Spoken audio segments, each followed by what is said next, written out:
Hare Krishna, Krishna Krishna, Hare Hare, Hare Rama, Rama Rama, Hare Hare. Hare Krishna, Krishna Krishna, Hare Hare, Hare Rama, Rama Rama, Hare Hare. Hare Krishna.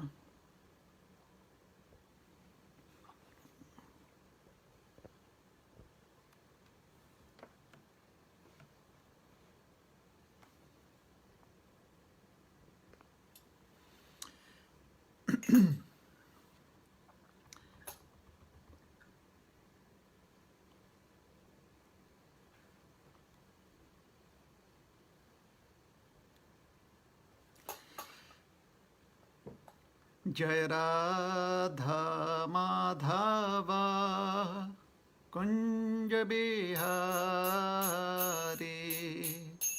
Jaya Radha Madhava Kunja Bihari, Jaya Gopi Jana Vallabha Girivaradhari, Jaya Gopi Jana Vallabha Girivaradhari, Yashodanandana Braj Jana Ranjana, Yashodanandana Braj Jana Ranjana, Jamuna Tira Vanachari, Jamuna Tira Vanachari, Jaya Radha Madhava Kunja Bihari, Jaya Radha Madhava Kunja Bihari. Hare Krishna, Krishna Krishna, Hare Hare, Hare Rama, Rama Rama, Hare Hare, Hare Krishna, Krishna Krishna, Hare Hare, Hare Rama,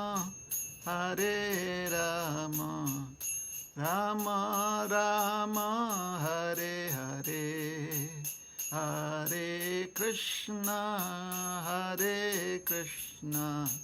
Krishna Krishna, Hare Hare, Hare Rama, Rama Rama, Hare Hare. Jaya Prabhupada,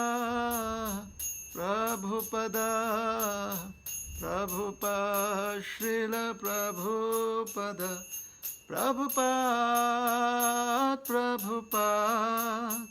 Prabhupada, Jaya Prabhupada. Jai Shri Harinam Sankirtan ki Jai, Srila Prabhupada ki Jai, Ananta Koti Vaishnav Bhakta Brinde ki Jai, Grantharaj Srimad Bhagavatam ki Jai, Jai Nitai Gaur Premanande, Hari Hari Bol. Om Namo Bhagavate Vasudevaya. Om Namo Bhagavate Vasudevaya. Om Namo Bhagavate Vasudevaya. Narayanam Namaskritya Narang Chaiva Narottamam Devim Saraswatim Vyasam Tato Jayamudirayet नष्टप्रायेषु अभद्रेषु नित्यं भागवत सेवया भगवत्युत्तमश्लोके भक्तिर्भवति नैष्ठिकी।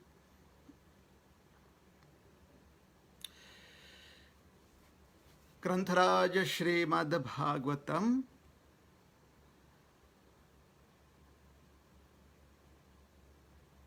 स्कंद तीसरा अध्याय, दूसरा अध्याय का शीर्षक है भगवान कृष्ण का स्मरण। श्लोक क्रमांक 6।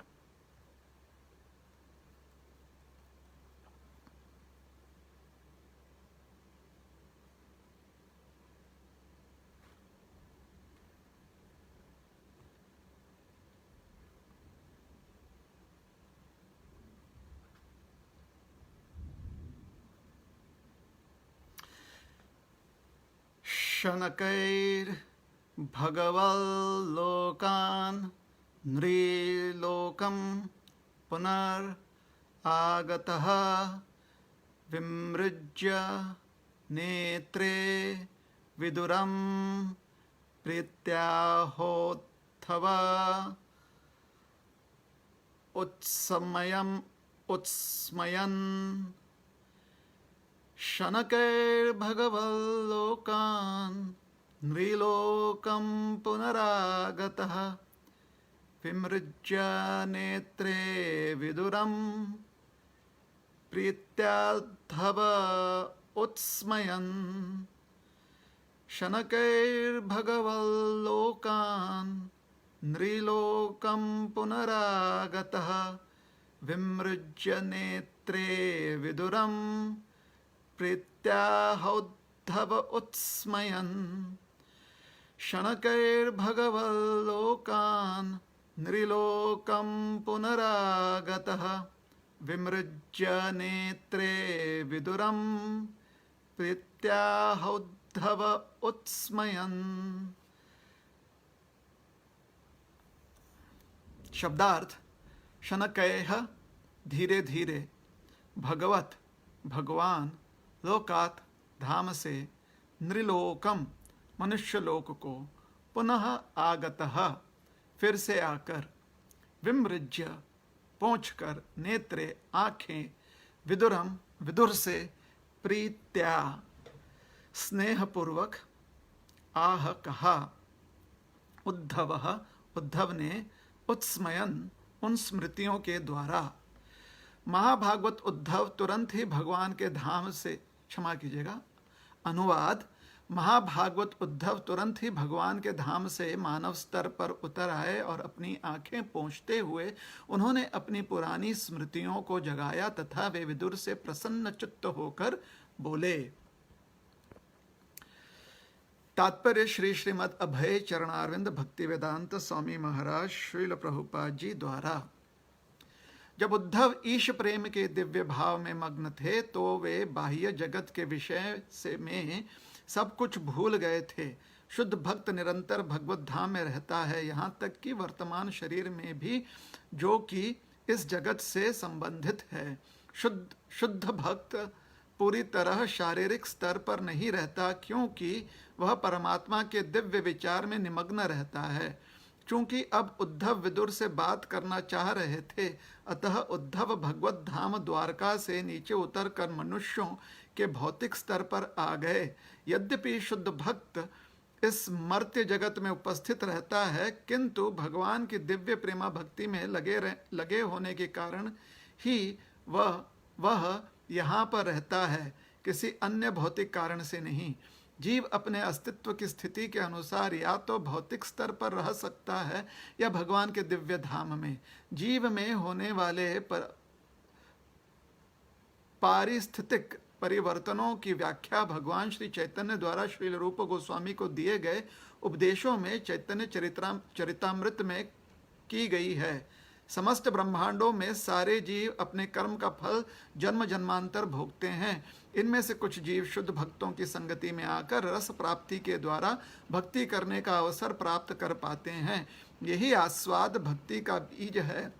और जो इस बीज को प्राप्त करने का परम भाग्यशाली होता है, उसे सलाह दी जाती है कि वह अपने हृदय के अंतस्थल में इस बीज को बो दे। जिस तरह बीज बोने के बाद उसमें फल लगाने के लिए पानी देकर सींचना पड़ता है, उसी तरह भक्त के हृदय में बोया हुआ भक्ति का बीज भगवान के नाम तथा लीलाओं के श्रवण तथा कीर्तन रूपी जल से सींच कर बड़ा किया जा सकता है। इस तरह से पोषित भक्ति की लता क्रमशः बढ़ती जाती है और भक्त माली के रूप में निरंतर श्रवण तथा कीर्तन रूपी जल से उसे सींचता रहता है। यह भक्ति लता धीरे धीरे इतनी ऊंची बढ़ जाती है कि सारे भौतिक ब्रह्मांड को पार करते हुए वह वैकुंठ लोक में पहुंचती है, जहां से आगे बढ़ते हुए वह गोलोक वृंदावन पहुंच जाती है। भक्त रूपी माली मात्र श्रवण तथा कीर्तन द्वारा भगवान की भक्ति करने से भौतिक स्तर पर होते हुए भी भगवत धाम के संपर्क में रहता है। जिस तरह लता किसी अन्य बलवान वृक्ष की शरण लेती हुई, उसी तरह भक्ति रूपी लता भक्त द्वारा पोषित होकर भगवान के चरण कमलों की शरण ग्रहण करती है और इस तरह स्थिर हो जाती है। जब लता स्थिर हो जाती है तो उसमें फल लग जाता है और तब जिस माली ने इसका पोषण किया था वो प्रेम रूपी फल का आस्वाद कर सकता है और उसका जीवन सफल हो जाता है। उद्धव को यह अवस्था प्राप्त हो गई थी, यह उनके व्यवहार से स्पष्ट है। वे परम धाम पहुंच सकते थे और उसी के साथ साथ इस जगत में भी प्रकट हो सकते थे। ओम अज्ञानतिमिरान्धस्य ज्ञानाञ्जनशलाकया चक्षुरुन्मिलितं येन तस्मै श्रीगुरवे नमः। श्रीचैतन्यमनोभीष्टं स्थापितं येन भूतले स्वयं रूप कदा मह्यं ददाति स्वपदान्तिकं। नमो विष्णुपदाय कृष्णप्रेष्ठाय भूतले श्रीमते भक्तिवेदान्तस्वामिनिति नामिने। नमस्ते सारस्वती देवे गौरवाणी प्रचारिणे निर्विशेष शून्यवादी पाश्चात्य देश तारिणे। वाञ्छाकल्पतरुभ्यश्च कृपा सिन्धुभ्य एव च पतितानां पावनेभ्यो वैष्णवेभ्यो नमो नमः। जय श्री कृष्ण चैतन्य प्रभु नित्यानंद श्री अद्वैत गदाधर श्रीवासादि गौर भक्त वृंद। हरे कृष्णा कृष्णा कृष्णा हरे हरे, हरे राम राम राम हरे हरे।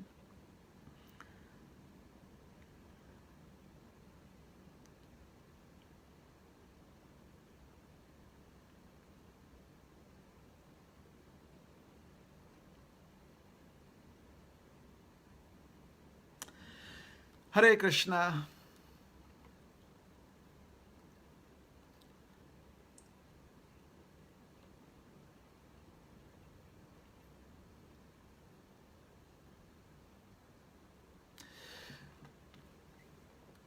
तो आप सभी लोगों से पुनः श्रीमद् भागवत क्लास में भेंट करते हुए बड़ा आनंद हो रहा है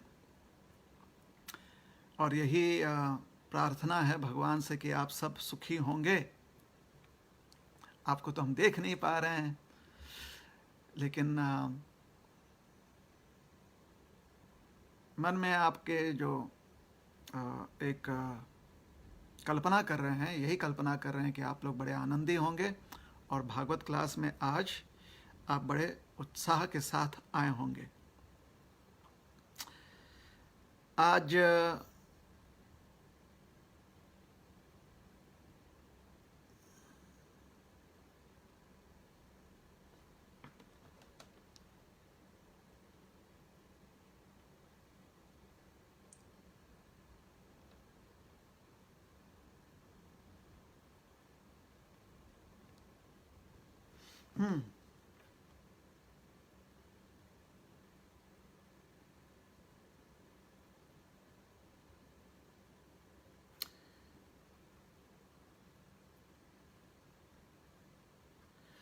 तो आप सभी को हम देख रहे थे क्या भारत में आज दिनांक क्या है, आज तिथि क्या है। तो चतुर्थी की तिथि है भारत में, शुक्ल चतुर्थी, वैशाख मास, वैशाख शुक्ल चतुर्थी अर्थात भगवान नरसिंह देव का आविर्भाव तिथि है। तो आप सबको बहुत सारी बधाइयाँ। हमारे यहाँ आज अभी स्थान में समामिश यूएसए में अभी भी 5 तारीख है, शाम के 7:09 हो रहे हैं। तो चतुर्थी की तिथि अभी यहाँ पर शुरू नहीं हुई है, किंतु आपके यहाँ शुरू हो गई है। इसलिए आप सबको श्री नरसिंहदेव भगवान की नरसिंहदेव भगवान के आविर्भाव महोत्सव की बहुत सारी शुभकामनाएं। हम सब जो हैं भगवान नरसिंहदेव से यही प्रार्थना करते हैं कि उनकी कृपा से, उनके आशीर्वाद से श्री श्री राधा श्याम सुंदर के चरण कमलों में हमारा मन लगा रहे और जो भगवान के भक्त हैं नित्य हम उनका सत्संग लेते रहें और अन्य जितने भी जीव हैं उन्हें कृष्ण भावना प्रदान करके हम उनकी सेवा कर सकें। आज उद्धव जी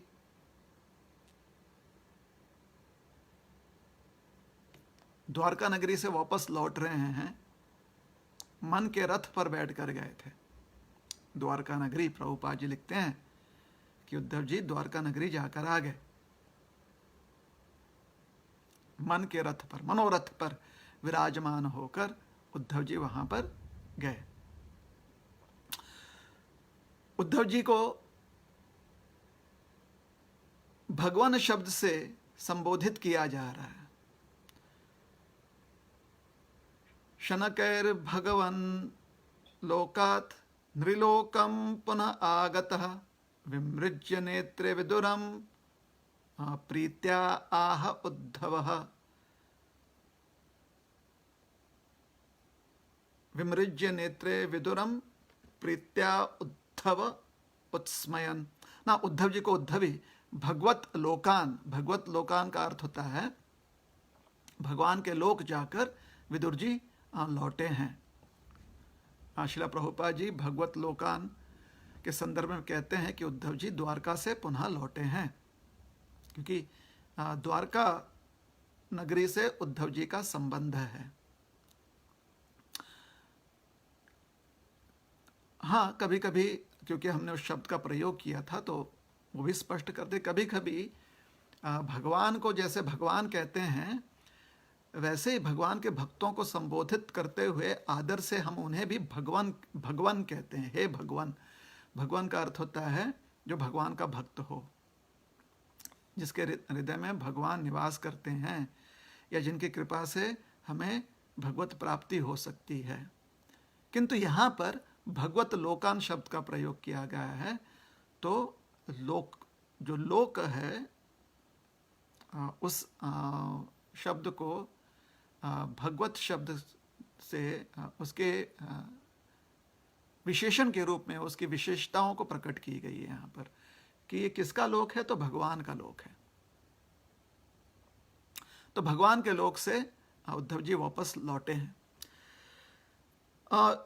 श्रील प्रभुपाद जी समझाते हैं कि उद्धव जैसा महाभागवत जो है वह इस जगत में होते हुए भी भगवत धाम में स्मरण मात्र से या ध्यान करते हुए भगवत धाम के में प्रविष्ट हो सकते हैं। भगवत धाम के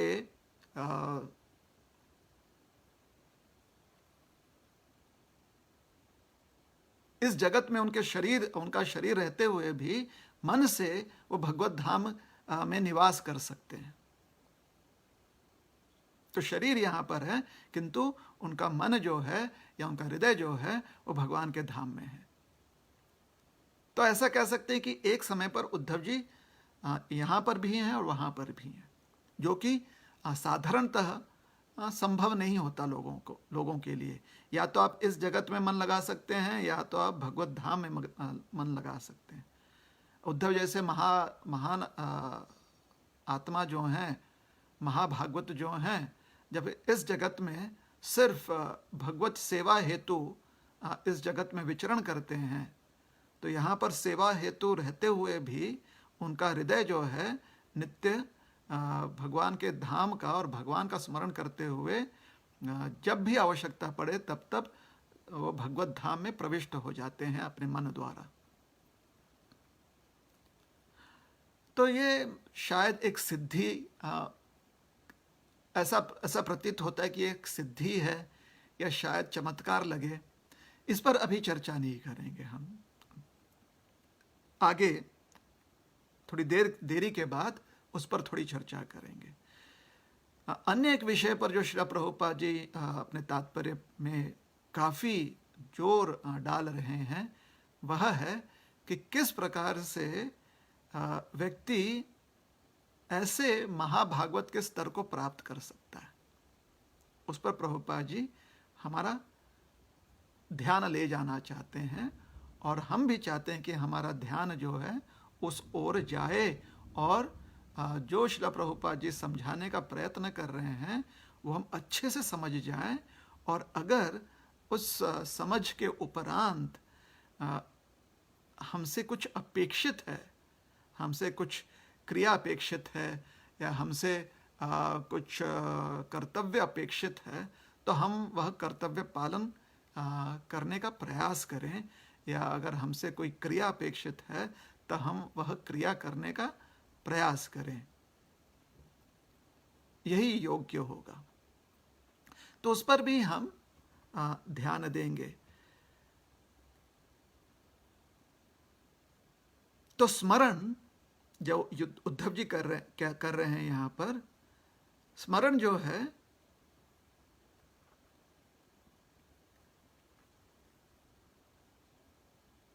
भक्ति योग के जो अलग अलग विधियां होती हैं उनमें से एक महत्वपूर्ण विधि है। यहाँ तक ऐसे कह सकते हैं कि अन्य बाकी विधियां जो हैं उनके साथ साथ जब व्यक्ति स्मरण क्रिया करता है, जैसे कीर्तन हो, श्रवण हो, तो श्रवण करते हुए जब भगवान के गुण लीला इत्यादि का श्रवण करता है तो तत्पश्चात व्यक्ति अगर उस पर मनन कर सके तो इसे कहते हैं स्मरण। और आध्यात्मिक जीवन में प्रगति करते हुए या आध्यात्मिक मार्ग में जब प्रगति करते हुए हमारी चेतना विशुद्ध होती है तो एक स्थिति ऐसी आती है जहाँ पर हम स्मरण करने में बहुत ही निपुण हो जाते हैं। श्रीमद् भागवत में एक बहुत ही विख्यात महाभागवत का वर्णन आता है जिन्हें महाजन भी माना गया। भीष्म जन को मानव लोक में मनुष्य तल पर या भूतल पर विचरने वाले जो श्रेष्ठ महाजन हुए हैं उनमें से भीष्म जनक इनका नाम लिया गया। बहुत सारे ऋषि मुनि हैं, बहुत सारे देवता हैं महाजनों में, और कुछ जो हैं वह क्षत्रिय हैं, राजा हैं और भूतल पर विचरते हुए मानव हैं। उनमें से एक हैं भीष्मदेव। तो प्रथम स्कंद में प्रसंग आता है कि युधिष्ठिर महाराज मन शांति प्राप्त करने हेतु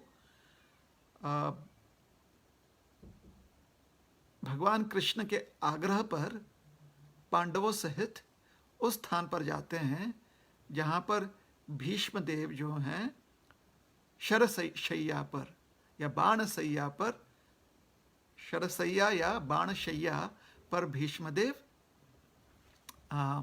पड़े हुए हैं।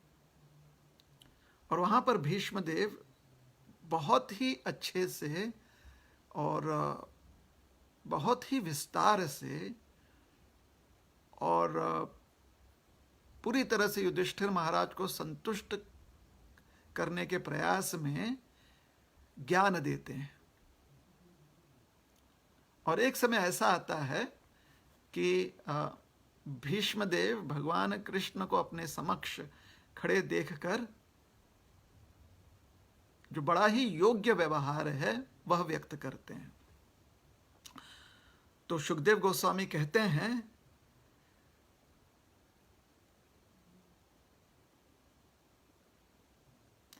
तदोपसंहृत्य गिरः सहस्रनीर विमुक्त संगम मन आदि पुरुषे कृष्णे लसत्पीतपटे चतुर्भुजे पुरस्थिते मीलित दृग्व्यधारयत्। सुखदेव गोस्वामी कहते हैं कि एक समय पर वह व्यक्ति जिसने कितने ही अलग अलग प्रसंगों में समय पर कितने ही सुंदर सुंदर व्याख्यान किए थे, अलग अलग विषयों पर अलग अलग अर्थ देते हुए, योग्य अर्थ देते हुए ज्ञान वितरण किया था, जिसने बहुत सारे युद्ध भूमि पर या रणभूमि पर बहुत सारे योद्धाओं के साथ बहुत ही वीरता के साथ युद्ध किया और अनेक सैनिकों की जो उनके पक्ष से युद्ध कर रहे थे उनकी रक्षा की, ऐसा प्रकांड योद्धा, ऐसा शूरवीर और इतना प्रकांड पंडित और ज्ञानी उस समय शांत हो गया और पूरी तरह से सारे मन के शंका और बंधन से मुक्त होकर उसने अपने मन को पूरी तरह से इस जगत से, उसने अपने मन को इस जगत से विरक्त कर लिया और अपने अंतःकरण में ध्यान लगाते हुए खुले नेत्रों से उसने पूर्ण पुरुषोत्तम भगवान श्री कृष्ण को, जो उनके सामने उपस्थित थे, चतुर्भुज रूप में दर्शन किया, जहाँ पर भगवान पीतांबर वस्त्र से बड़े सुशोभित लग रहे थे। तो कृष्ण वहाँ पर पांडवों के साथ थे और हम तो जानते हैं कि नर लीला में भगवान कृष्ण जो हैं वह द्विभुज रूप धारण करते हैं। द्वारका में भी भगवान जो हैं दो भुजाएं धारण करते हैं। हालांकि मथुरा द्वारका में भगवान का स्वरूप यह चतुर्भुज है, किंतु भगवान दो भुजाएं धारण करते हैं। तो यहाँ पर अपने नेत्रों से, जो कि कृष्ण के प्रति जो अगाध प्रेम है भीष्मदेव के मन में, वह उनके नेत्रों में झलकता है और ऐसे नेत्रों से भगवान के स्वरूप का दर्शन कर रहे हैं। और क्योंकि उन्होंने अपने मन को बाह्य वस्तुओं से विरक्त करके अंतःकरण पर केंद्रित किया हुआ है, तो उनके अंतःकरण का जो सबसे प्रिय स्वरूप है वही स्वरूप साक्षात भगवान सामने भीष्मदेव मात्र के लिए प्रकट कर रहे हैं। अन्य किसी ने शायद नहीं देखा कि भगवान चतुर्भुज रूप में उपस्थित हैं। भीष्मदेव ने देखा कि भगवान जो हैं उनके सामने चतुर्भुज रूप में उपस्थित हैं और पीतांबर वस्त्र धारण करके बड़े ही भगवान सुंदर लग रहे हैं। कृष्णे लसत् पीत पटे चतुर्भुजे पुरस्थिते मीलित दृग्व्यधारयत्। सारी दिशाएं शांत हो गईं। भीष्मदेव को ना तो कुछ सुनाई दे रहा है, ना ही कुछ उन्हें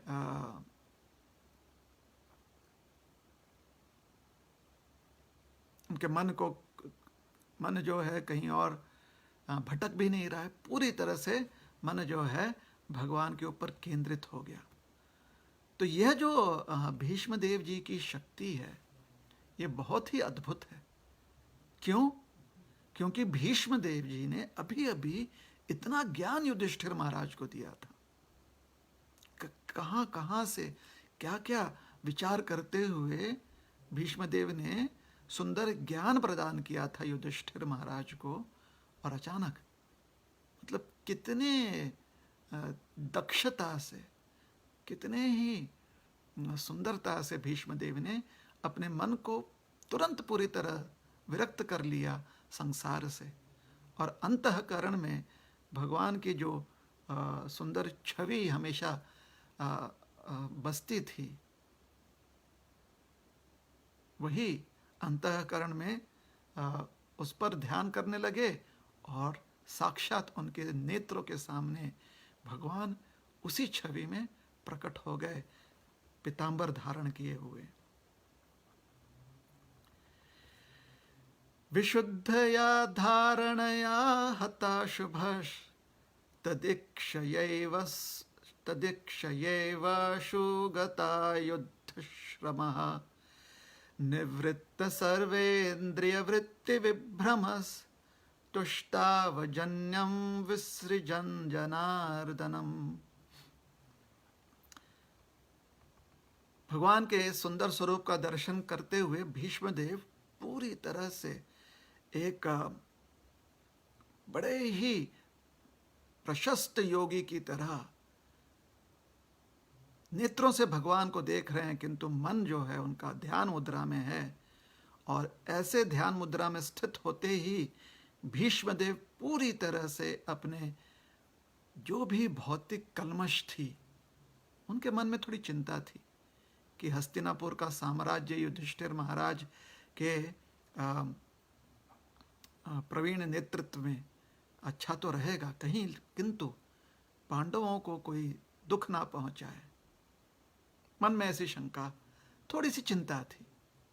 तो अब हुआ यह कि जब भगवान के ऊपर पूरी तरह से ध्यान मग्न हो गए भीष्मदेव, तो उनका मन सारे भौतिक कलमशों से, जो भी अशुभ है उससे मन विरक्त हो गया, या मन जो है उससे मुक्त हो गया। और शारीरिक जितनी भी व्यथा थी उन्हें, क्योंकि शरशैया पर भीष्मदेव पड़े हुए थे ना, बाणशैया पर, तो शारीरिक जो भी पीड़ा थी उससे भी वह मुक्त हो गए। इस प्रकार से भीष्मदेव जी ने वहीं उस शैया पर लेटे लेटे अपनी सारे इंद्रियों को समेट लिया, अपने सारे इंद्रियों के जो बाह्य कार्य है उसे थमा दी भीष्मदेव ने, और अपने इंद्रियों को अंतः, जिस प्रकार से कछुआ अपने अंगों को भीतर खींच लेता है, उसी प्रकार से भीष्मदेव जी ने अपने इंद्रियों को अपने अंतःकरण में खींच लिया, जिससे कि इंद्रियां और मन पूरी तरह से अंतःकरण में स्थित है।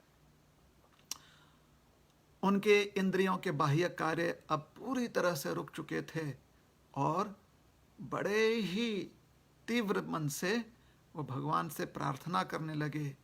वही भगवान जो सारे नियंत्रकों के नियंत्रक हैं, वही भगवान जो हर जीव के इस संसार में हर जीव जो यात्रा करता है उसके भगवान जो नियंत्रक हैं, उन्हीं भगवान का पूरी तरह से चिंतन करने लगे भीष्मदेव। उस समय वह अपना शरीर त्याग रहे थे।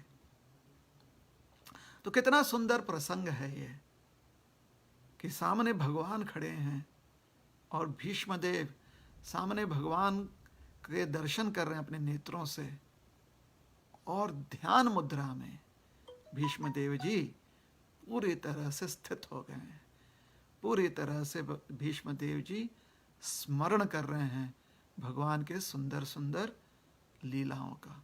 और आगे चलकर भीष्मदेव के अपने ही वचनों से के द्वारा, जो भीष्मदेव के स्वयं के जो शब्द हैं, जहाँ वो भगवान के वर्णन कर रहे हैं, उन शब्दों से श्रीमद् भागवत सुशोभित है, अलंकृत है। भीष्मदेव की जो सुंदर स्तुति है, भगवत स्तुति है, उस स्तुति से श्रीमद् भागवत जो है अलंकृत है। तो यह एक अन्य प्रसंग है, जिस प्रकार से उद्धव जी भगवान के स्मरण में पूरी तरह से डूब गए, उसी प्रकार से भीष्म देव जी भगवान के स्मरण में पूरी तरह से डूब गए। उद्धव जी विदुर जी के साथ जमुना जी के तट पर उपस्थित हैं और भीष्म देव जी कुरुक्षेत्र के रणभूमि पर बाणशैया पर लेटे हुए हैं। पूरी तरह से दोनों ही अपने बाह्य जगत की जितने भी क्रियाएं हैं उससे विरक्त हैं। उनका शरीर इस भौतिक संसार में है, किंतु वो पूरी तरह से अपने बाह्य क्रियाओं से विरक्त हैं। तो यह है स्मरण प्रणाली कि जब व्यक्ति इतना भगवत भावना में लीन हो जाता है तो अपने इच्छानुसार किसी भी परिस्थिति में भगवान का स्मरण कर सकता है। और उसी स्मरण के आधार पर भीष्म देव के सामने साक्षात भगवान पीतांबर वस्त्र धारण किए हुए चतुर्भुज रूप में उन्हें दर्शन प्रदान कर रहे हैं।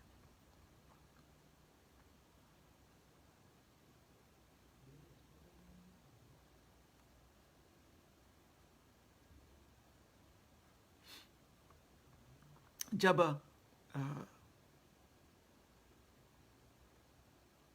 नारद मुनि युधिष्ठिर महाराज को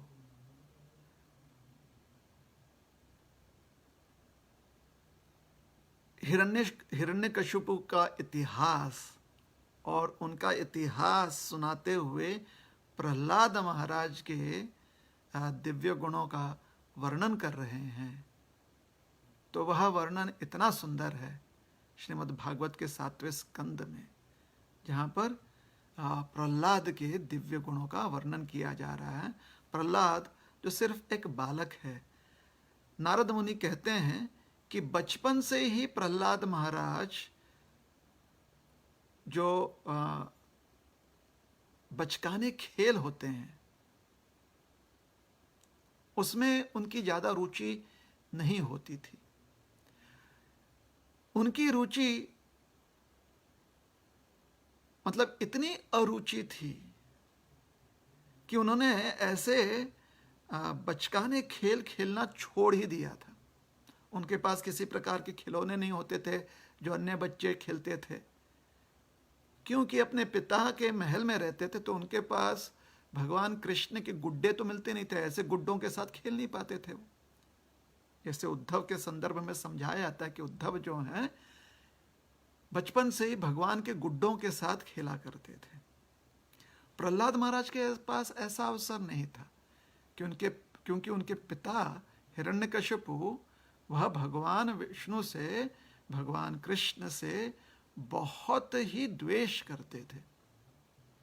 तो प्रहलाद महाराज के पास अवसर नहीं था कि ऐसे गुड्डों का खेल जो है वो खेल सके, गुड्डों के साथ खेल खेल सके।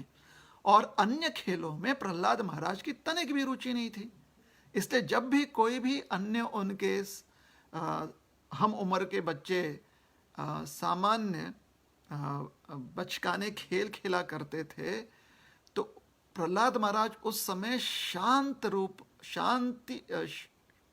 रहते हुए स्मरण करने के क्रिया में लग जाते थे। पूरी तरह से वह भगवत चिंतन में लीन हो जाते थे। और इस प्रकार से क्योंकि उनका मन जो है भगवत चिंतन में लिप्त रहता था तो उन्हें समझ में नहीं आता था कि उनके आसपास क्या चल रहा है। और इस प्रकार से आसपास चलते हुए जितने भी संसारी लौकिक क्रियाएं होती थी, जहाँ पर हर व्यक्ति अपने स्वार्थ के लिए भोग प्राप्त करने का प्रयास कर रहा है, ऐसे भोग प्रवृत्त संसार में प्रहलाद महाराज बिल्कुल ही विरक्त रहा करते थे, मतलब अंतष्ट रहा करते थे। उन्हें यह स्वार्थ से लिप्त संसार उन्हें स्पर्श नहीं कर पाती थी, उससे निष्स्पर्श रहते थे प्रहलाद महाराज, और बाल अवस्था में ही ऐसी उनकी स्थिति थी। नारद मुनि कहते हैं, आशीनः पर्यतन्नश्नन् शयानः प्रबिभन् ब्रुवन् नानुसन्धत्त एतानि गोविंद परिरंभितः। कहते हैं प्रहलाद महाराज नित्य कृष्ण के स्मरण में लिप्त रहते थे, और इस प्रकार से उन्हें ऐसी अनुभूति होती थी कि भगवान उनका, जिस प्रकार से पिता अपने पुत्र का आलिंगन करता है और पुत्र जो है पिता का आलिंगन प्राप्त कर रहा है, उसी प्रकार से प्रहलाद महाराज को ऐसी प्रहलाद महाराज को यह अनुभूति होती थी कि भगवान जो हैं उन्हें, वह भगवान के आलिंगन में है। गोविंद परिरंभितः, परिरंभित अर्थात भगवान के दोनों भुजाएं जो हैं उनको अपने भगवान ने अपने दोनों भुजाओं से उनको अपनी गोद में लेकर आलिंगन किया हुआ है। तो भगवान के आलिंगन का उन्हें अनुभव होता था, भगवान के स्पर्श का उन्हें अनुभव होता था। इस प्रकार से भगवान के गोद में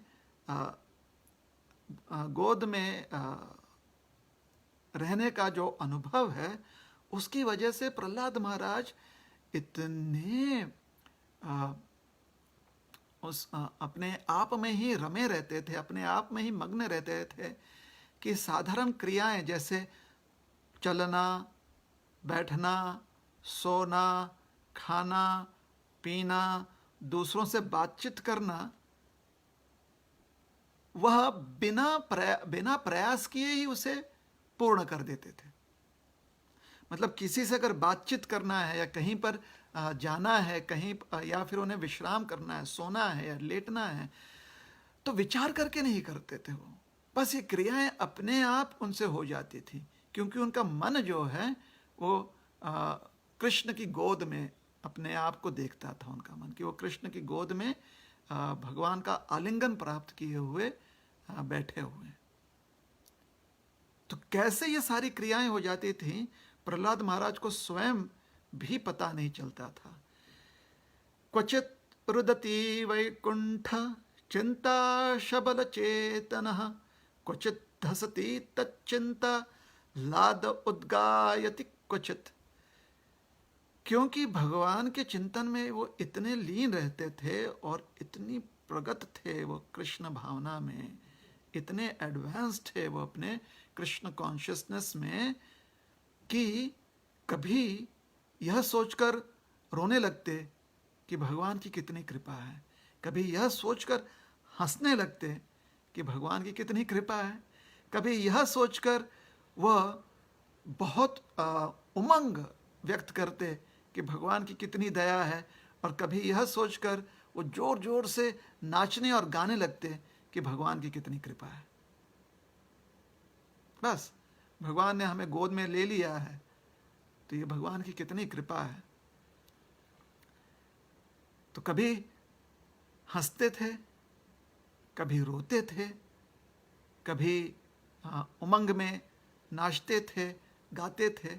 इस प्रकार से प्रहलाद महाराज जो हैं बाल्यावस्था में ही पूरी तरह से कृष्ण भावना भावित थे, मतलब एक शुद्ध भक्त थे। यह नारद मुनि समझा रहे हैं युधिष्ठिर महाराज को। नदति क्वचिद उत्कंठो विलज्जो नृत्यति क्वचित, क्वचित तद्भावना युक्तस् तन्मयो नोचकारः। कभी कभी उन्हें यह दर्शन होता कि भगवान उनके सामने है और उन्हें अपने समक्ष देखकर बड़े ही आनंद और मतलब एक जिस प्रकार से एक बालक अपने पिता को देखकर या अपने माँ को देखकर दौड़ता है या उनको पुकारता है, उसी प्रकार से भगवान का दर्शन करते हुए वो जोर से भगवान को पुकारते थे ताकि भगवान का ध्यान वो अपनी ओर खींच सके। जैसे बच्चा होता है ना, थोड़ी सी चिंता में चिल्लाता है, अपने माता पिता को पुकारता है कि हे माँ, हे पिताश्री, पिताजी, पापा, मम्मी, ऐसे। तो ऐसे प्रहलाद महाराज कभी कभी जो है कदाचित भगवान का दर्शन करते थे। भगवान उनके सामने उनके समक्ष खड़े हों ऐसे देखते थे कुछ ही दूरी पर, और अपने पिता का दर्शन करते हुए, प्रहलाद महाराज के लिए तो माता पिता दोनों ही भगवान हैं, तो अपने माँ का दर्शन करते हुए या पिताजी का दर्शन करते हुए, भगवान का दर्शन करते हुए उन्हें पुकारते थे। और उनके पुकार में थोड़ी चिंता रहती थी कि हम आ रहे हैं, आप रुकिए, हम आपके पास आना चाहते हैं, ऐसी थोड़ी बहुत चिंता रहती थी। और कभी कभी वो जब भगवान को अपने समक्ष देखते थे तो अचानक उन्हें थोड़ी शर्म आ जाती थी। जैसे बच्चा जो है कभी कभी अचानक पिता को देखता है तो थोड़ा शर्मा जाता है ना, तो किसी कुर्सी के पीछे छिपता है या किसी टेबल के पीछे छिप जाता है। अचानक बच्चे ऐसे करते हैं, बाल स्वभाव होता है ये। तो उसी प्रकार से कभी कभी जो है अचानक जो है भगवान का दर्शन करके वो थोड़े से शर्माते थे, और कभी कभी पूरा अपना शर्म जो है भूल जाते थे और भगवान को देखकर बिल्कुल पागलों की तरह उछलकर वह भगवान की ओर दौड़ कर जाते थे। कभी कभी पागलों की तरह बिल्कुल शर्म जो है, लोक लज्जा भूलकर कि दुनिया में लोग क्या कहेंगे, बस अकेले ही अपने आप में भगवान का दर्शन करते हुए वह जो है आनंद में नाचने लगते। और कभी कभी भगवान कृष्ण के स्मरण में उन्हें ऐसा प्रतीत होता कि भगवान के अलावा कोई और है ही नहीं वहाँ पर। बाकी सारी चीज़ें जो हैं मानो जैसे कि पिघल गई हों, गायब हो गई हों, और इस प्रकार से अपने आप को भगवान के इतने करीब पाते कि यह भी भूल जाते कि वह भी वहाँ पर उपस्थित हैं। बस भगवान ही भगवान है, ऐसा अनुभव करते थे प्रहलाद महाराज। और कभी कभी भगवत स्मरण में प्रहलाद महाराज इतने मग्न हो जाते कि उन्हें पता ही नहीं चलता कि कब भगवान की लीलाओं का वो नकल करने लगते और भगवान के लीलाओं को इस प्रकार से प्रदर्शित करते हो।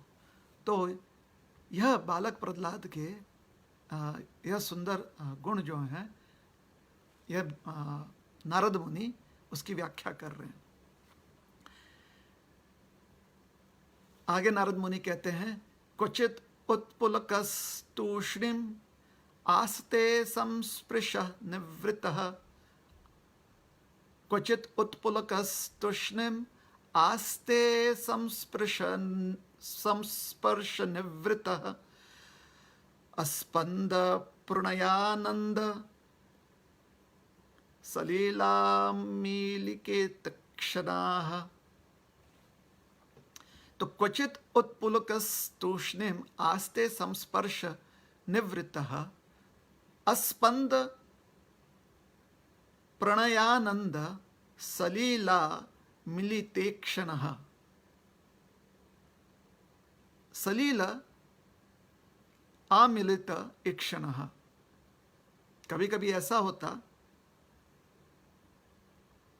कि प्रहलाद को भगवान के वरद हस्त का स्पर्श हो जाता, कि भगवान ने अपने कर कमल जो हैं वह प्रहलाद के देह पर रखा हुआ है या प्रहलाद के सर पर रखा हुआ है, और भगवान का यह स्पर्श प्राप्त करके प्रहलाद जो हैं एकदम स्तब्ध रह जाते। मन ही मन बहुत ही प्रफुल्लित होते हैं प्रहलाद, लेकिन उनकी सारी इंद्रियां स्तब्ध रह जाती, उनके शरीर में रोमांच आ जाता और उनके अर्ध आमिलित, अर्ध आमिलित, आमिलित का अर्थ होता है आधा बंद, थोड़े से आधे उनके पलक जो हैं नेत्रों को ढक दिए हैं, और ऐसे आधे बंद नेत्रों से प्रहलाद महाराज जो हैं आंसू बहा रहे हैं, प्रेम के आंसू जो हैं बहा रहे हैं, क्योंकि उनके हृदय में इतना भगवान का प्रेम उमड़ रहा है।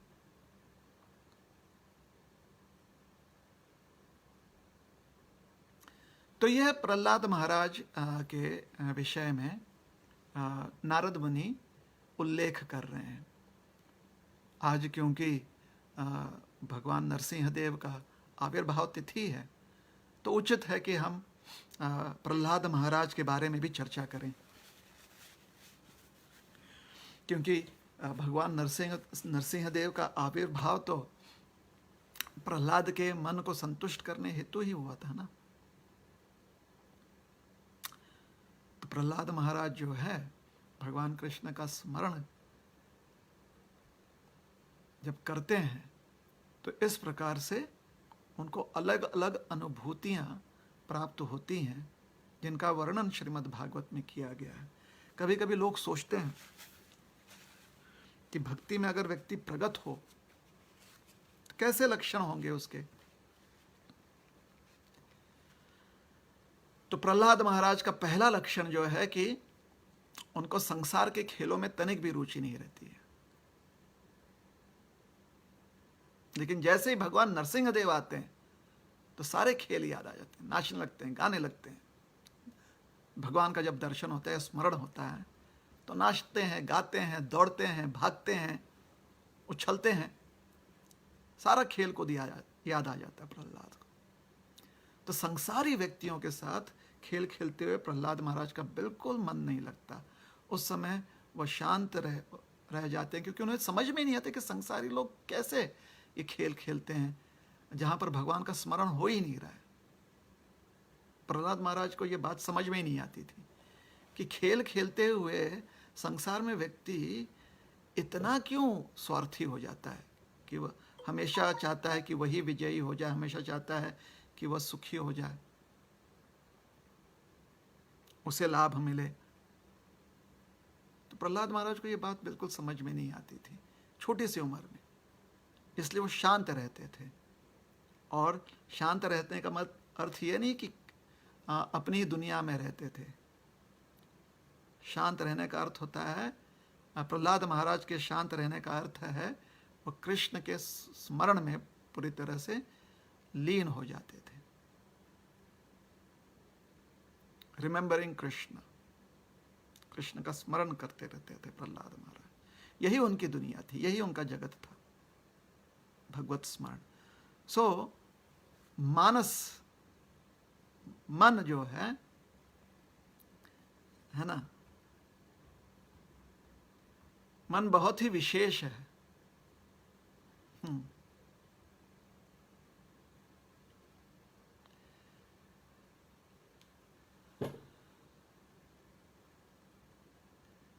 एक पुराना गीत याद आ गया, बहुत सुंदर गीत है, सुनाना चाहते हैं आपको।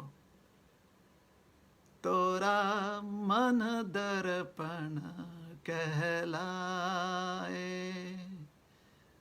तोरा मन दर्पण कहलाए, भले बुरे सारे कर्मों को देखे और दिखाए, तोरा मन दर्पण कहलाए, तोरा मन दर्पण कहलाए।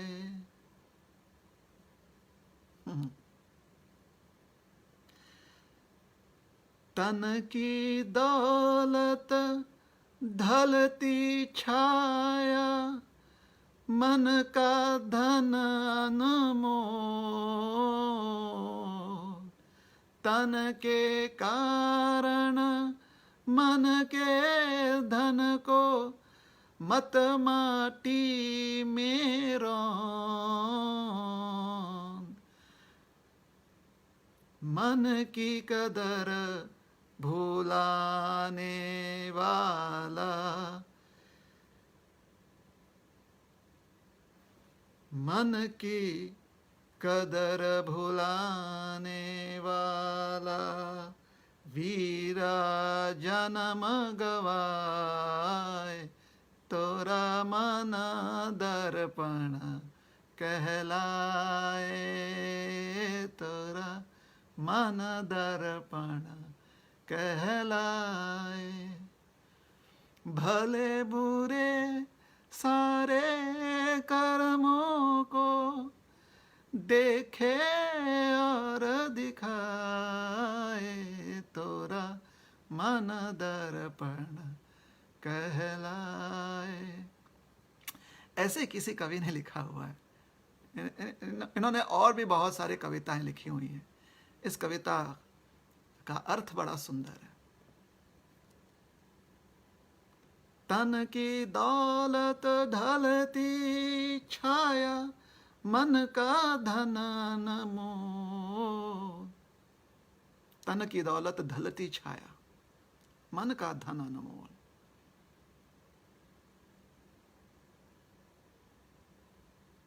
मन दर्पण है।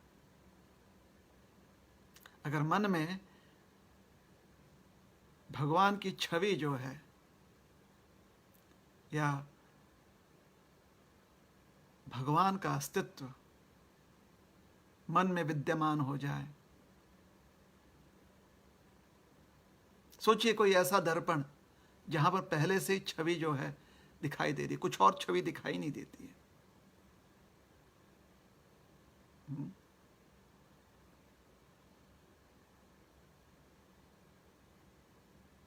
तो स्मरण,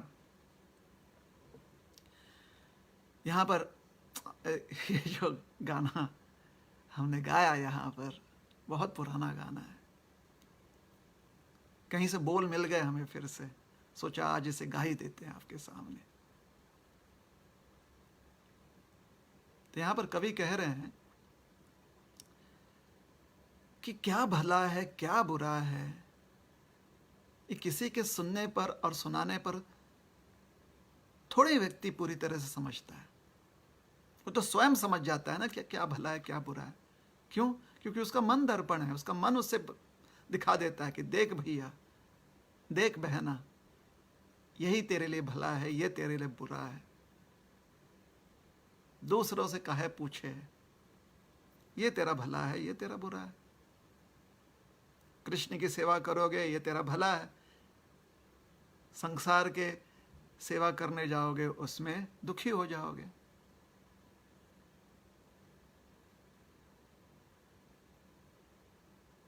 तो फिर क्यों बार बार व्यक्ति जो है हमेशा कहीं पर भी, मतलब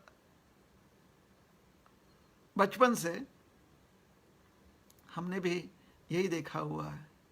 बचपन से कहीं पर भी मंदिर जाते हैं तो वहां पर हर व्यक्ति, कभी कभी तो वही व्यक्ति जो है अलग अलग स्थान पे दिखते हैं। वही बचपन के अंकल, बचपन में जो बड़े होते थे अंकल आंटी बोलते थे कि भाई जिस भी मंदिर में जाएंगे वहां पर जाकर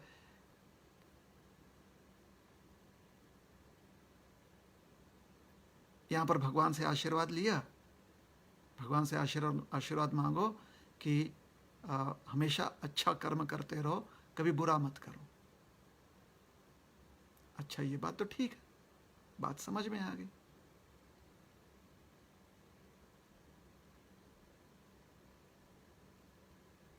अब इसको आत्मसात कैसे किया जाए? एक बार भगवान से जाकर, मंदिर में जाकर अगर हमने ये आशीर्वाद मांग ली तो फिर से वापस जाकर आशीर्वाद मांगना, इससे सिद्ध क्या होता है? इससे सिद्ध यही होता है कि हमने अपना काम नहीं किया ना।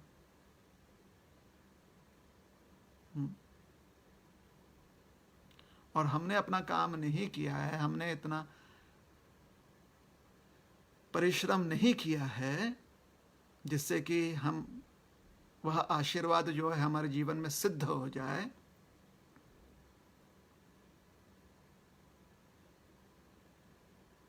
उसका एक ही कारण हो सकता है ना। कारण क्या है? वो हमारा मन दिखाता है, मन दिखाता कि देखो कितने कमजोर हो। मन अपनी कमजोरी भी दिखाता है, और अपनी कमजोरी से यही दिखाता है कि वह हमारी कमजोरी है, वह हमारी खामियां हैं, वह हमारी गलतियां हैं।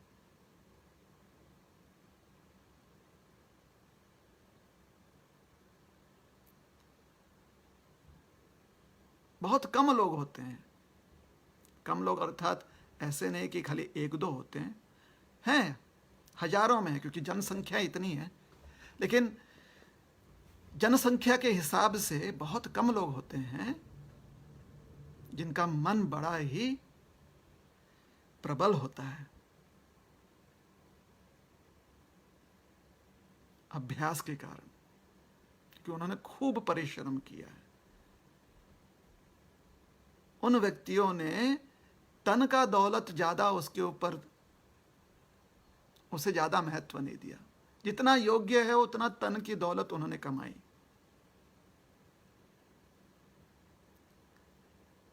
किंतु उससे कहीं ज्यादा अधिक जो है उन्होंने मन का धन जो है वह कमाया, अर्थात मन को उन्होंने बहुत सुदृढ़ किया।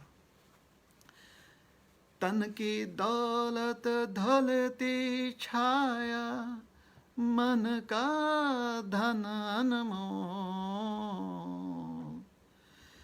तन के कारण मन के धन को मत माटी में रो।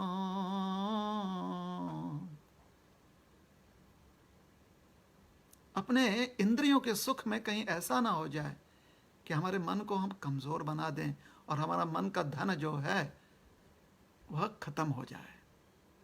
मन का धन यहाँ पर इस कविता में कहा गया कि मन को इतना प्रबल बनाना चाहिए, कर देना चाहिए, मन को इतना शक्तिशाली बनाना चाहिए कि भगवान का स्मरण मन कर पाए। उसके लिए हमें परेशानी ना हो भगवत स्मरण करने में, हमें किसी मंदिर में जाकर फिर से आशीर्वाद ना मांगनी पड़े। मंदिर जावे तो इसलिए जावे मंदिर में कि भगवान को धन्यवाद दे सकें कि आपके कृपा से स्मरण कर पा रहे हैं।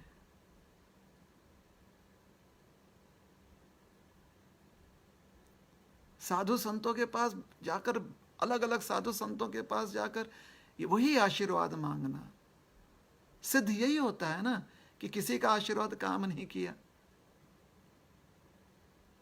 किंतु साधु संतों के पास जाकर उनसे यह आशीर्वाद मांगे कि उनकी सेवा हम कर सकें,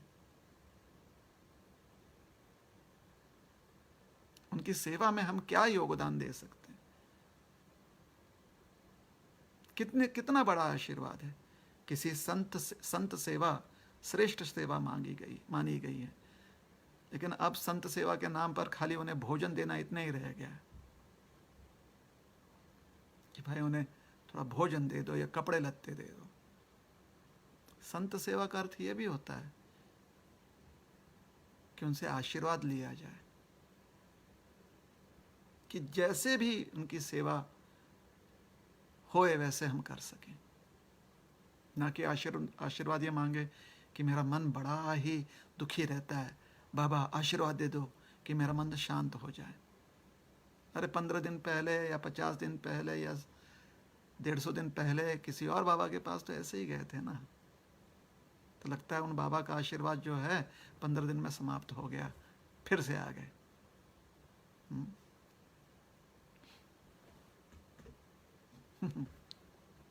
परिश्रम किए बिना, अभ्यास किए बिना हम अपनी शक्ति बनाए नहीं रख सकते। अगर व्यायाम रोज नहीं करेंगे तो हमारे शारीरिक शक्ति जो है क्षीण हो जाती है। उसी प्रकार से मन का कसरत रोज नहीं करेंगे, जिसे कहते हैं स्मरण, तो फिर हमारा मन जो है वो भी क्षीण हो जाता है, मन भी कमजोर हो जाता है। तो तन के दौलत के पीछे अगर व्यक्ति दौड़ते हुए मन के धन को अगर त्याग दे, बहुत बड़ी गलती कर रहा है।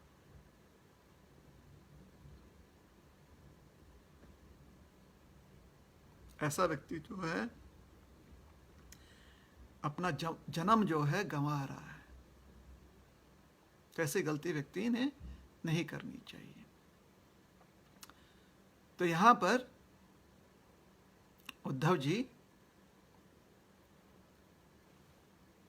एक प्रगत भक्त के लक्षणों का प्रदर्शन कर रहे हैं, जो विदुर जी समझ जा रहे हैं। और विदुर जी उद्धव जी का ये जो परस्पर मिलन है, हमें सूत गोस्वामी और वास्तव में सुखदेव गोस्वामी के मुखारविंद से श्रवण करने का अवसर मिल रहा है। किसी प्रकार से सुखदेव गोस्वामी को कोई इसका ज्ञान है, और सुखदेव गोस्वामी हमें परीक्षित महाराज को सुना रहे हैं। और वही हमारे पास वह संवाद जो है वो उपलब्ध है श्रीमद् भागवत में।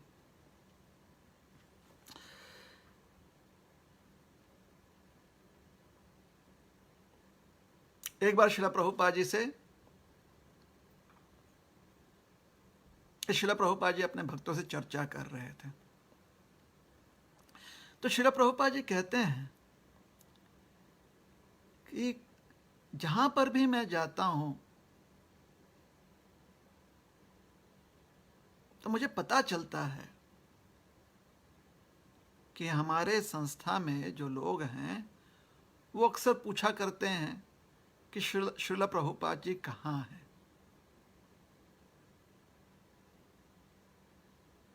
Where is Shrila Prabhupad? जानना चाहते हैं कि अभी इस वक्त श्रीला प्रभुपाद जी कहाँ हैं। क्या वह अमेरिका में है, क्या लंदन में है, अमेरिका में न्यूयॉर्क में है, कि सैन फ्रांसिस्को में है, कनाडा में है, ऑस्ट्रेलिया में है, भारत में है, जापान में है, कहाँ है श्रील प्रभुपाद जी? तो लोग ऐसे पूछते रहते हैं कि श्रील प्रभुपाद जी अभी कहाँ पर हैं। तो प्रभुपाद खुद बोल रहे हैं कि लोग ऐसे पूछते हैं कि क्या वो जापान में है, कि अमेरिका में है, कि भारत में है, कि ऐसे। Where is Shrila Prabhupad? Is he in Japan, is in India, is in Australia, is in America? Prabhupada ji कहते हैं I am with Krishna always.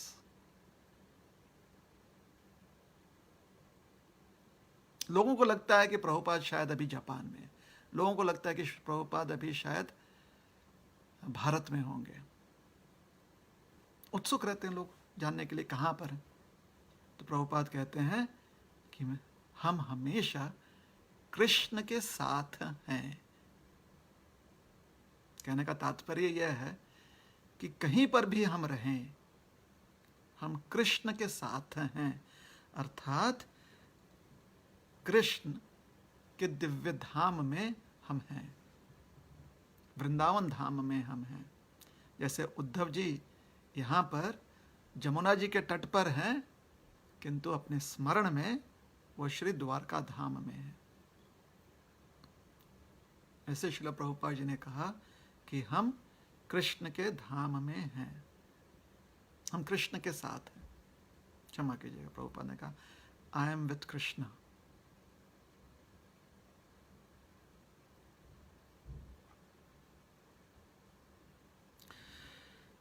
चैतन्य चरितामृत में जो चैतन्य महाप्रभु रूप गोस्वामी को उपदेश करते हैं, जिसको श्री रूप शिक्षा कहकर भक्त जानते हैं।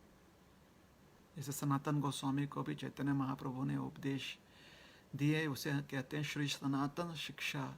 वैसे रूप गोस्वामी को जो उपदेश दिए गए चैतन्य महाप्रभु द्वारा, उसे रूप शिक्षा कहा जाता है। तो रूप शिक्षा में चैतन्य महाप्रभु समझाते हैं कि किस प्रकार से व्यक्ति भक्ति में प्रगति कर सकता है। लोग पूछते हैं कि उद्धव जी जैसे महान भक्त बनने के लिए क्या करना पड़ेगा, तो वह प्रणाली जो है भगवान स्वयं समझाए हैं और हम और आप उसे पढ़ सकते हैं। आज तो हम सुनेंगे, प्रभुपाद जी जो हैं उसी का सारा अंश तात्पर्य में लिखते हैं, तो तात्पर्य हम पुनः पढ़ सकते हैं या फिर चैतन्य चरितामृत में जैसे लिखित है उसे पढ़ेंगे। ब्रह्मांड भ्रमिते कौन भाग्यवान जीव, गुरु कृष्ण प्रसादे पाए भक्ति लता बीज। प्रभुपाद कहते हैं कि किसी प्रकार से संसार में, चैतन्य महाप्रभु कहते हैं संसार में भ्रमण करते हुए किसी प्रकार से एक भाग्यवान व्यक्ति होता है जो संतों के संगति में आता है, जो भक्तों की संगति में आता है और भक्तों की संगति में उसका थोड़ा सा उनके प्रति आकर्षण आ जाता है, जिसकी वजह से उनके संगति में रहते हुए उनके जो क्रियाएं हैं वह उसे स्वीकारता है या उसकी थोड़ी बहुत नकल करता है, मजाक में नहीं, सीरियसली उसे अपनाने का प्रयास करता है, सीरियसली इमिटेट करने का प्रयास करता है, जिसकी वजह से या सीरियसनेस में इमिटेट करने का प्रयास करता है। वह उनके वह जो भी कार्य ऐसे प्रगत भक्त करते हैं उसे लगता है कि उसने भी वैसे करना चाहिए। तो प्रगत भक्त जो हैं जप माला पर जप करते हैं तो वो भी पूछता है कि क्या हमें माला मिलेगी, हम भी जप करना चाहेंगे। फिर जैसे वो जप करते हैं वो उनसे सीखकर वैसे ही जप करता है। फिर वो पूछता है कि आप भोजन करेंगे, क्या भोजन करते हैं। पता चलता है कि उनके भोजन में ये सारे नियम हैं, तो वह भी प्रेरित हो जाता है कि उन नियमों को अपने भोजन में भी वह स्वीकार ले उन नियमों को। तो इस प्रकार से होता यह है कि उसके हृदय में भक्ति की जो बीज होती है, अगर भक्ति की यहाँ पर तुलना की गई है एक लता से, इसलिए उसे कहा गया भक्ति लता बीज। ब्रह्मांड भ्रमिते कौन भाग्यवान जीव, गुरु कृष्ण प्रसादे पाए भक्ति लता बीज। भक्ति लता बीज उसे प्राप्त हो जाता है। उसके बाद क्योंकि उसके हृदय में भक्ति लता बीज है, तो उस हृदय के उस स्थान में उस बीज को रखता है जिस स्थान में उसे जो सबसे एकदम फर्टाइल जगह हो, जहाँ पर जो मिट्टी जो है बड़ी ही उपजाऊ। हमारे हृदय में अलग अलग स्थान होते हैं, कुछ स्थान उपजाऊ होते हैं, कुछ स्थान जो होते हैं बिल्कुल ही सख्त होते हैं। जैसे उपजाऊ स्थान में हम उन सारे अभिलाषाओं को रखते हैं जो हमें पसंद हैं, और जो सख्त स्थान होता है वहाँ पर उन सारे उपदेशों को हम धारण करते हैं जिनका हम पालन नहीं करना चाहते, इसलिए वो सख्त स्थान में जड़ें पकड़ ही नहीं पाती हैं। तो लोग पूछते हैं, अरे पिछले हफ्ते ही तो आपने कहा था कि ऐसा करेंगे, फिर भी नहीं किया। आप कहते हैं कि हाँ, नहीं हो पाया। हो इसलिए नहीं पाया क्योंकि आपके हृदय में आपने वह स्थान दिया था उन उपदेशों को जहाँ पर ज़मीन एकदम सख्त है, ज़मीन जो है बिल्कुल ही वीरान है, बंजर ज़मीन है। बंजर जो स्थान है वह हृदय का स्थान दिया। तो इस भक्ति लता बीज को बंजर स्थान नहीं देना, हमने उपजाऊ स्थान देना है।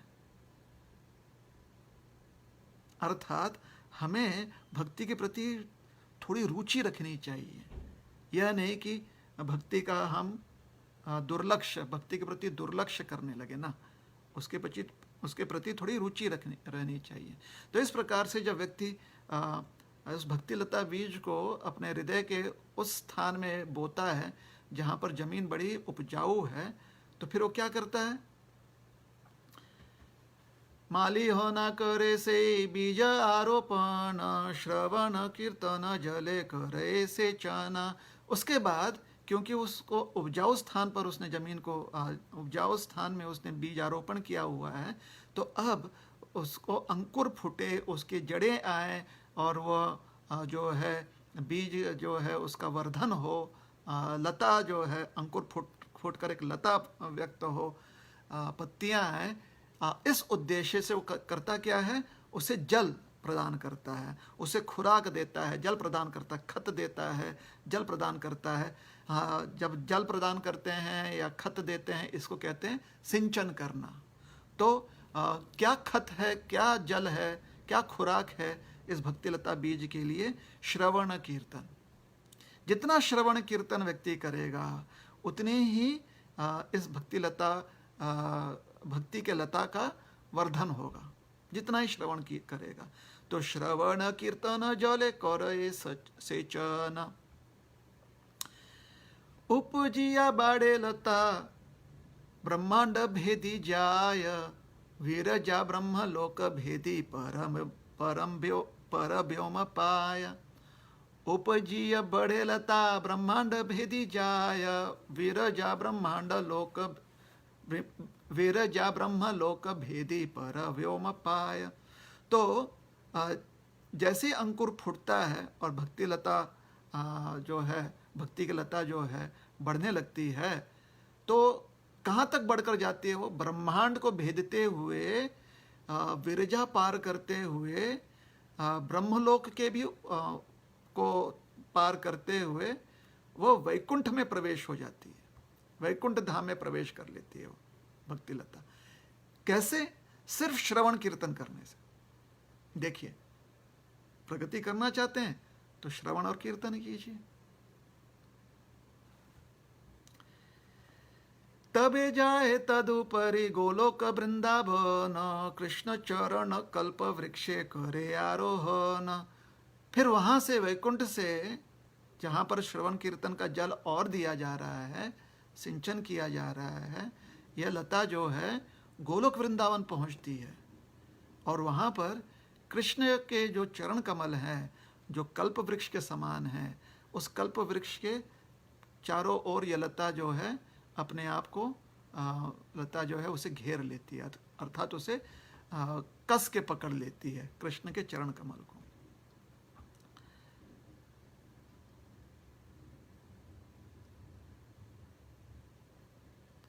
फिर वहां पर कृष्ण के चरण कमल में उसे क्या प्राप्त होता है?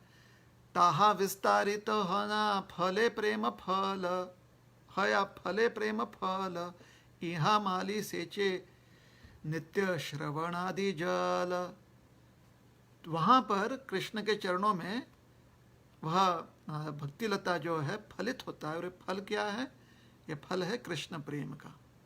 और यही कृष्ण प्रेम का फल जो है, जो माली सिंचन कर रहा है ना इस भक्ति लता का, जिस माली ने अपने हृदय में बीज बोया है और उसका सिंचन कर रहा है, वह इस फल को प्राप्त करता है। और हालांकि वह माली इस जगत में है, उसे फल प्राप्त हो गया है कृष्ण प्रेम का। और इस फल को नित्य प्राप्त, यह फल नित्य प्राप्त रहे, इसके लिए वह माली जो है नित्य श्रवण आदि, अर्थात श्रवण कीर्तन स्मरण वंदन इत्यादि जो भक्ति की प्रणालियां हैं, इसे जारी रखता है। तो अब बात कही जा रही है कि श्रवण कीर्तन के साथ साथ स्मरण और अन्य प्रणालियां जो हैं वह भी व्यक्ति ने प्रयोग करना चाहिए। इहा माली सेचे नित्य श्रवणादि जल। तो एक बार श्रवण कीर्तन द्वारा भगवान के प्रति मन आसक्त हो जाए, और भगवान के यही आसक्ति जो है जब घनिष्ठ हो जाती है, मतलब बिल्कुल ही गाढ़ी हो जाती है आसक्ति, तो यह प्रेम में, संक्षिप्त बता रहे हैं, और भी काफ़ी स्तर हैं, लेकिन अंततो गत्वा ये जो है, जैसे कि गन्ने का रस निचोड़कर जब उसे आग पर तपाया जाता है तो वो रस धीरे धीरे गाढ़ा होते होते गुड़ बन जाता है ना, तो वैसे ही श्रवण कीर्तन द्वारा जब सिंचन करते हैं इस भक्ति लता का, तो उससे क्या होता है कि फल प्राप्त होता है जो बहुत मीठा होता है कृष्ण प्रेम का।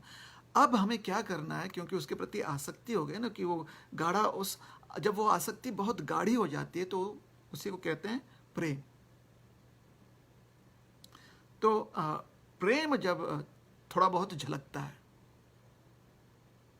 या आसक्ति जब हो जाती है, उस समय शुरू कर देना चाहिए मनन या स्मरण।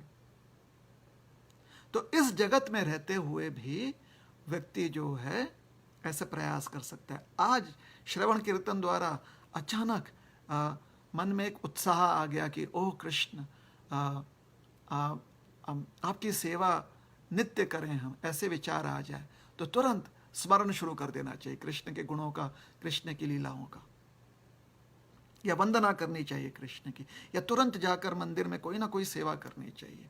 क्योंकि जैसे ही मन में ये बात आ जाती है कि हे कृष्ण, आज मन आपके प्रति काफ़ी आसक्त है, आज आपका काफ़ी हमें कीर्तन में या कथा श्रवण करते हुए मन जो है व्याकुल हो रहा है, तुरंत स्मरण शुरू कीजिए, तुरंत जाकर कोई सेवा कीजिए, मंदिर मार्जन कीजिए, जाकर भगवान के लिए अगर समय वह उचित समय है तो भगवान के लिए सुंदर भोग बनाइए, या तो फिर भगवान के श्रृंगार के लिए कुछ ले आइए, या भगवान के रसोई के लिए कुछ ले आइए, या तो खेत में जाकर ले आइए या खरीद कर ले आइए, कोई ना कोई सेवा कीजिए, स्मरण, वंदन, दास्य इत्यादि में से। क्योंकि श्रवण कीर्तन तो कर ही रहे हैं, इसलिए कहा गया है सेचे नित्य श्रवण आदि जल। तो कोई ना कोई क्रिया कीजिए जिससे कि वह जो मन में अभिलाषा जागृत हुई है वो अभिलाषा ठोस हो जाए। अभी कोमल रूप में वो अभिलाषा जागृत हुई है, जैसे कीर्तन समाप्त हो जाएगा, जैसे ही कीर्तन समाप्त हो जाएगी और जैसे ही कथा समाप्त हो जाएगी, शायद वह कोमल अभिलाषा जो है मुरझा जाए। तो उसके मुरझाने से पहले ही उसे और मजबूत बनाने के लिए स्मरण, कथा जो कथा में सुनाई गई है उस पर स्मरण कीजिए। स्मरण करते हुए हाथ पैर चल रहे हैं, जाकर भगवान के मंदिर में सेवा कीजिए, या पुस्तकें लेकर जाकर पुस्तक वितरण कीजिए, ताकि ये जो अभिलाषा मन में आई है ना, वो और ठोस हो जाए, वो और मजबूत हो जाए।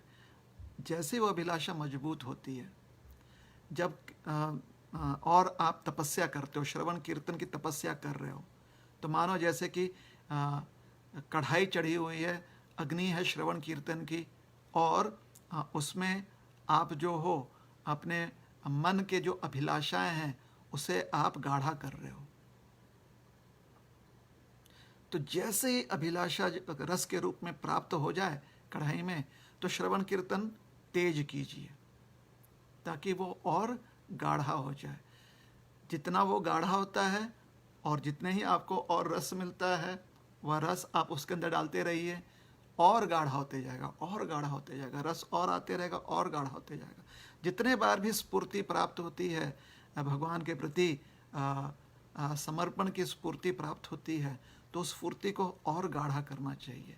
और जैसे जैसे आप इसे और गाढ़ा करते जाएंगे, तो ये स्फूर्ति जो है, ये स्फूर्ति प्रबल हो जाएगी और आसक्ति में परिवर्तित हो जाएगी। लेकिन अगर हमने श्रवण कीर्तन के अग्नि को हमने बुझा दिया या कम कर दिया या कमज़ोर कर दिया, तो क्या होगा, यही रस जो है वह सड़ जाएगा धीरे धीरे, या जो पुष्प हमें प्राप्त है, जो अभिलाषा अभी जागृत हुई है हमारे हृदय में, वो मुरझा जाएगी। तो ये जो हमने उदाहरण दिया, ये उपमाएं दी हैं, शायद 2-3 बार श्रवण करके शायद हमारे मन में अच्छे से बैठ जाए ये प्रक्रिया जो चैतन्य महाप्रभु दे रहे हैं कि यहाँ माली सेचे नित्य श्रवण आदि जल, श्रवण आदि जल से उसका सिंचन करता, वह खुराक देता है। अच्छा, जब इस प्रकार से हमारी साधना जो है वो और मजबूत हो रही है, तो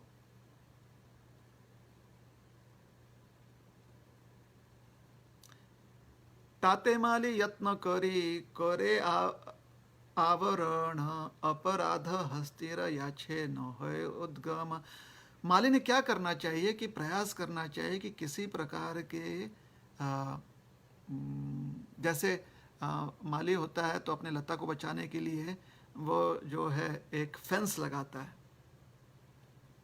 चारों ओर, उसी प्रकार से हमें सतबुद्धि से अपने भक्ति लता के रक्षा करने के लिए कोई भी ऐसे कर्म नहीं करने चाहिए जिससे कि हमारा मन भटक जाए।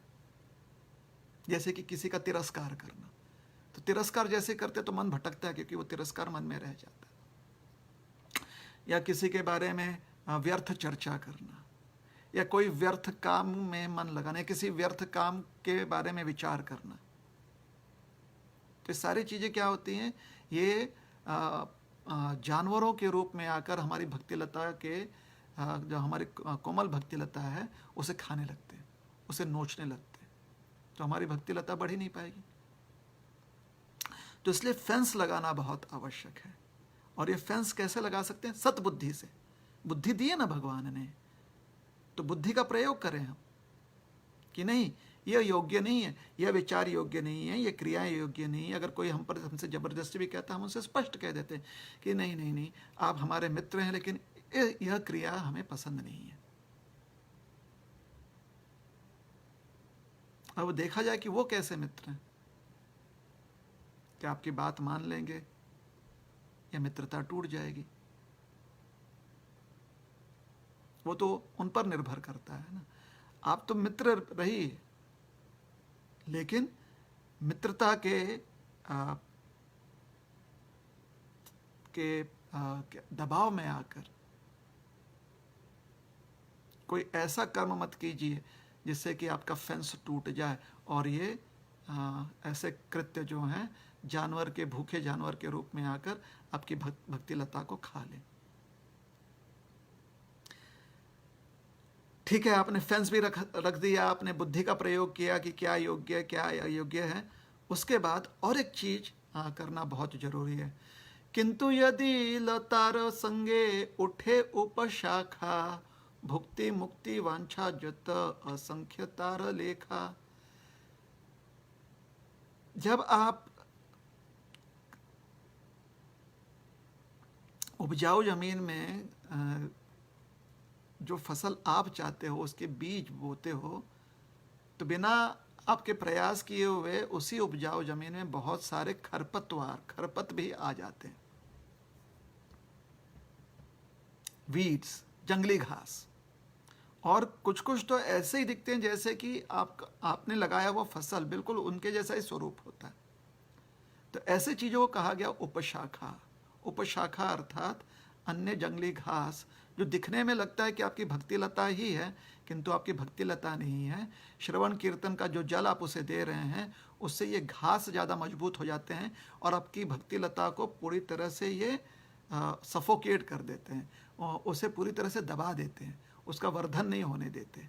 तो ऐसे उपशाखा क्या है जिसको माली ने उखाड़ कर फेंक देना है। तो ऐसी उपशाखाओं को यहाँ पर कहा गया है भुक्ति मुक्ति वांछा, कि अगर श्रवण कीर्तन करते हुए आपके मन में इच्छा हो जाए कि हमें कुछ अच्छे खाने को मिले, सोने को मिले, हमें कुछ अच्छा पहनने को मिले, हम दूसरे हमारी सुंदरता की प्रशंसा करें, भुक्ति इसे कहते हैं, भुक्ति या मुक्ति। सारी दुनिया से हम परेशान हैं, बहुत दुखी है, मन में बहुत दुख है, मन बड़ा मायूस है, इसलिए मुक्ति दे दो।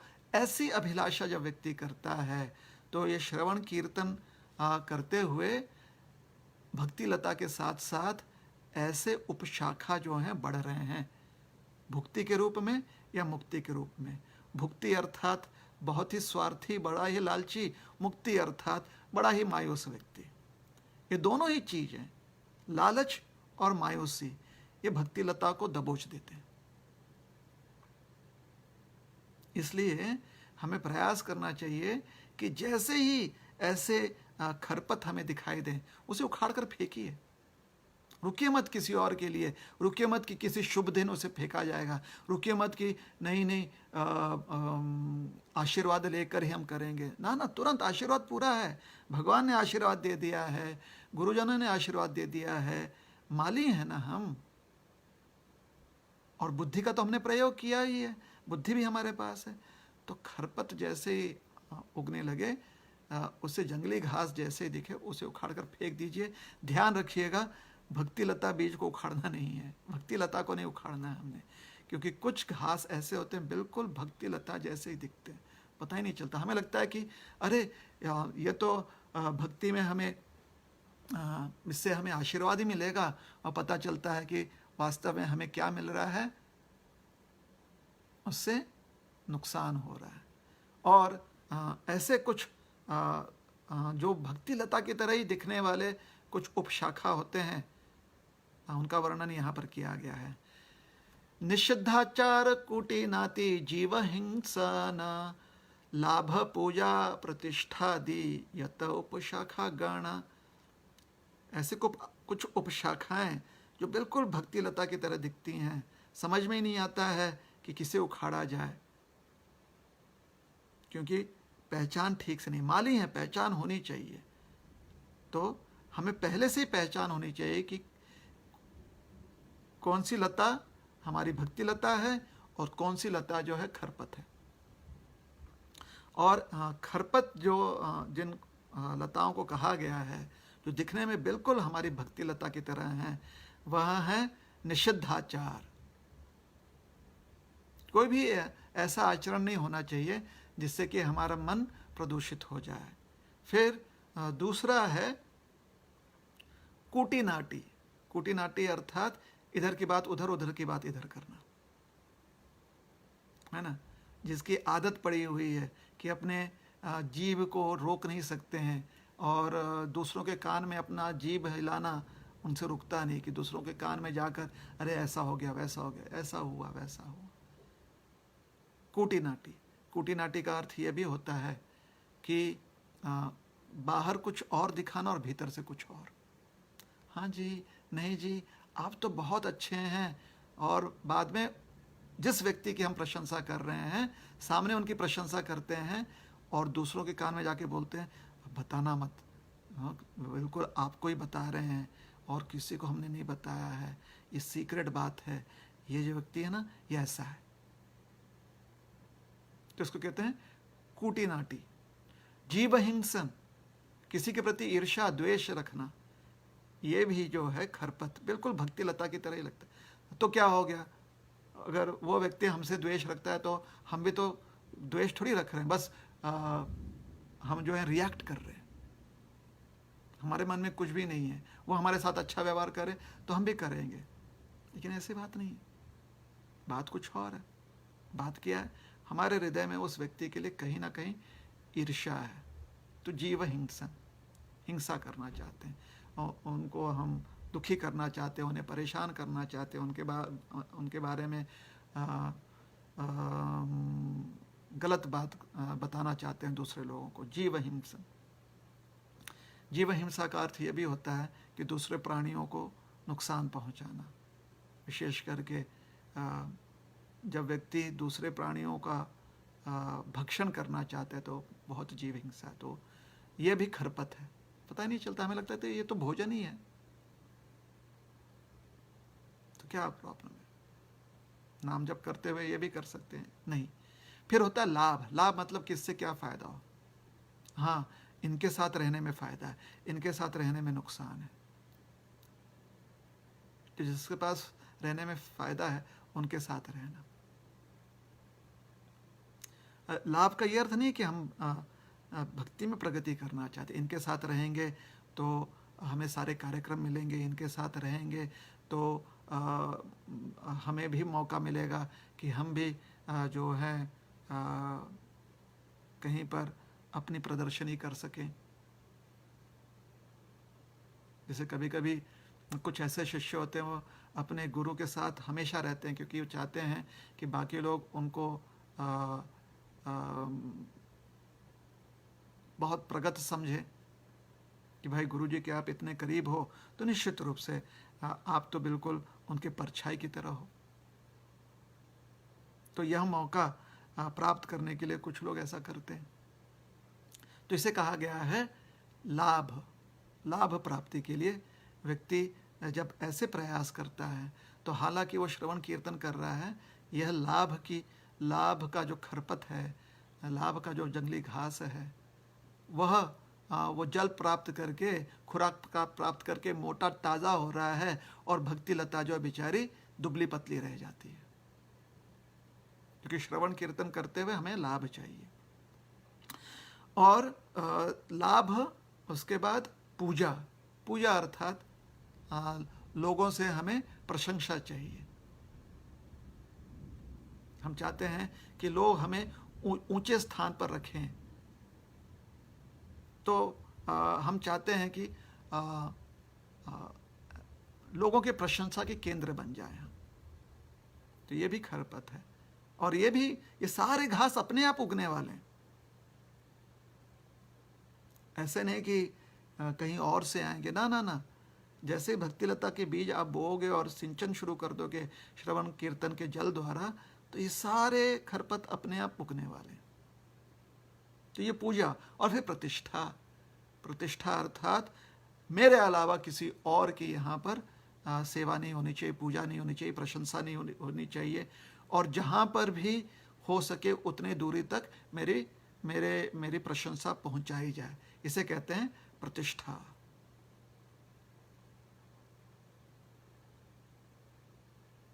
मतलब किस प्रकार से मेरी ख्याति फैले, इसे कहते हैं प्रतिष्ठा।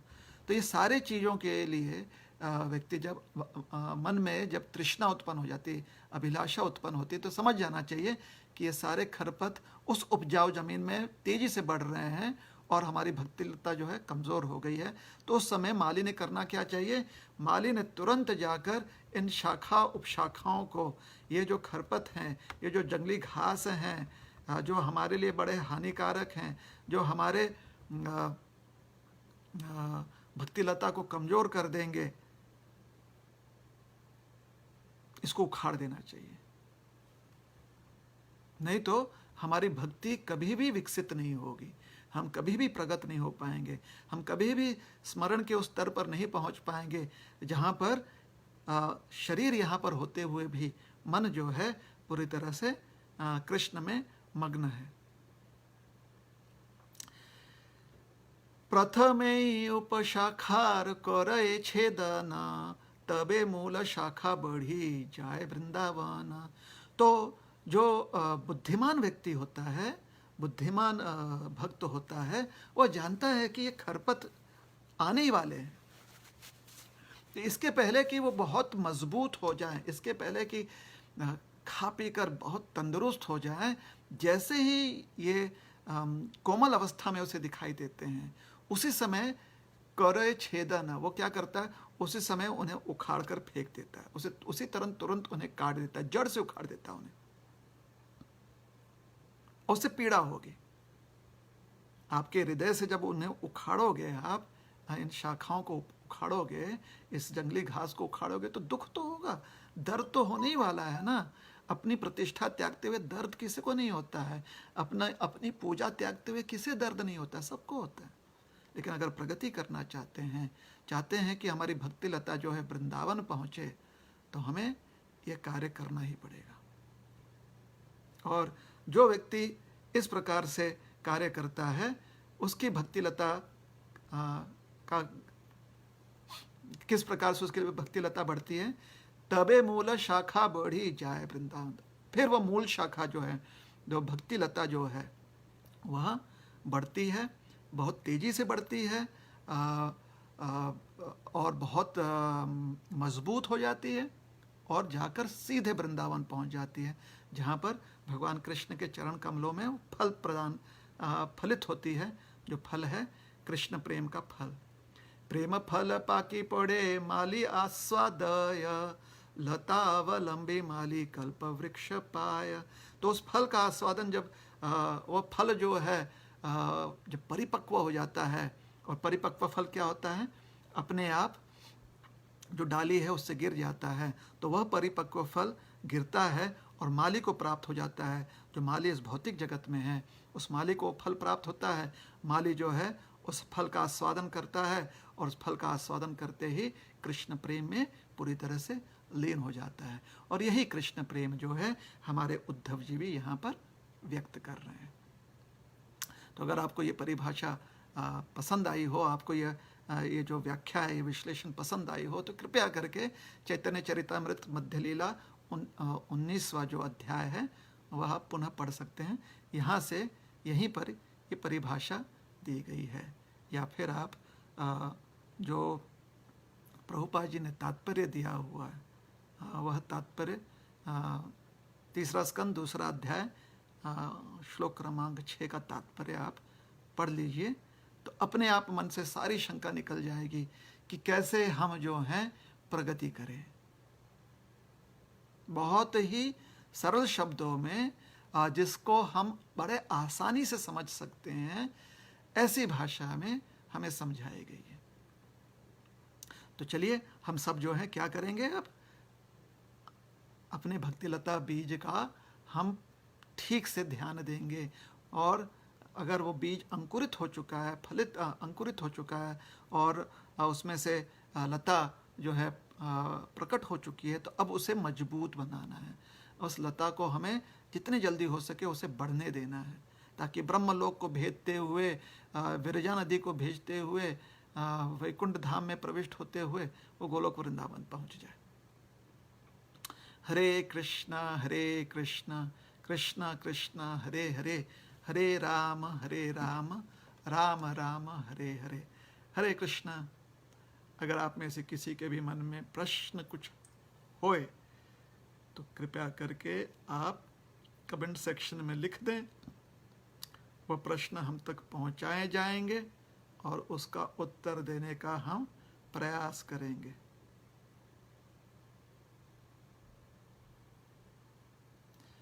एक प्रश्न हमारे पास आया, शायद उसका उत्तर मिल गया होगा। शुरुआत में ही प्रश्न पूछा गया है, 1 घंटे पहले यह प्रश्न पूछा गया। प्रश्न यह है कि कभी कभी जब हम पूरे ध्यान लगाकर स्मरण करते हैं या पूरा प्रयास करके ध्यान करने का प्रयास करते हैं, पूरा प्रयास करते हुए या पूरी तैयारी के साथ ध्यान करने का प्रयास करते हैं, हम उसमें ध्यान मग्न हो जाते हैं, हमें पता ही नहीं चलता है कि हम कहाँ पर हैं। तो उस समय कोई अन्य व्यक्ति या कोई अन्य आहट जो है हमें पुनः हमारे बाह्य चेतना में हमें ले आता है। तो इस अवस्था को क्या कहेंगे?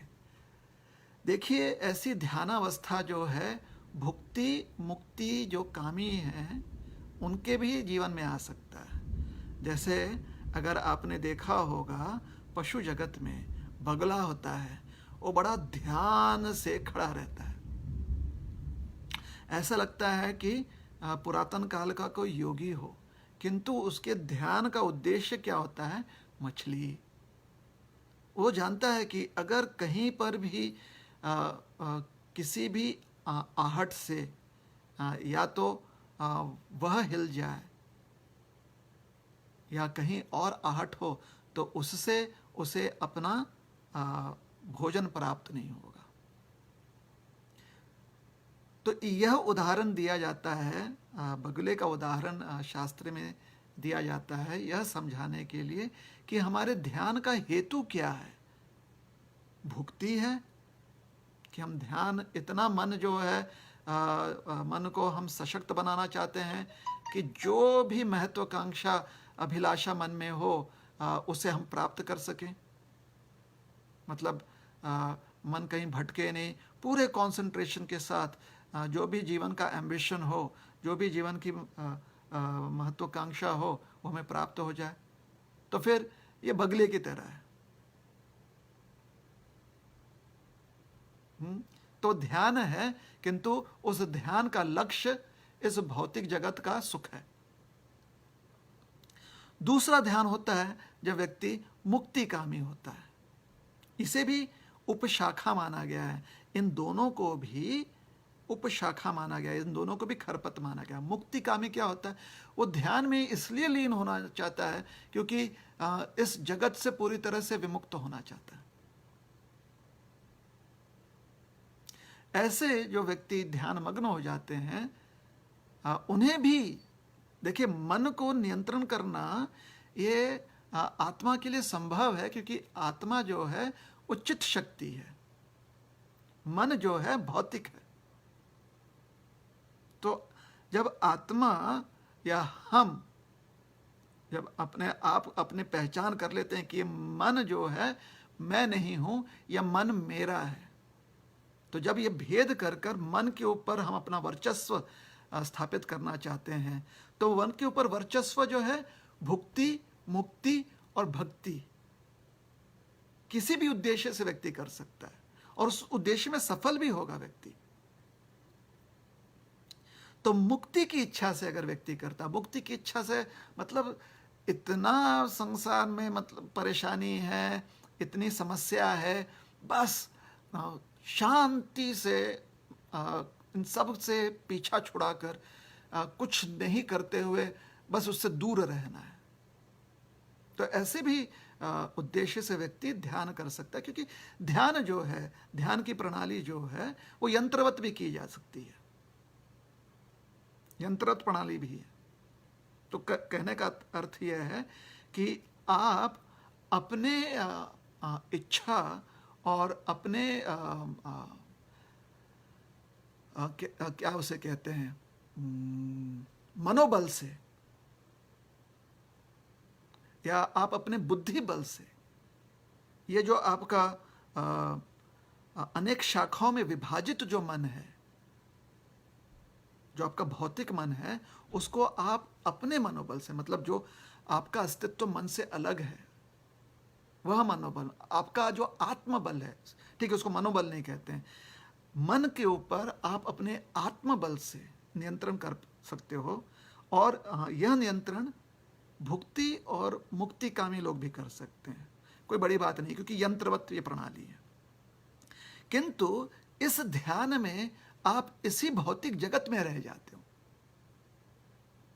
आपका शरीर भी यहां पर है और आपका ध्यान भी इसी भौतिक जगत तक सीमित है। इस भौतिक जगत को भेदता नहीं है आपका ध्यान।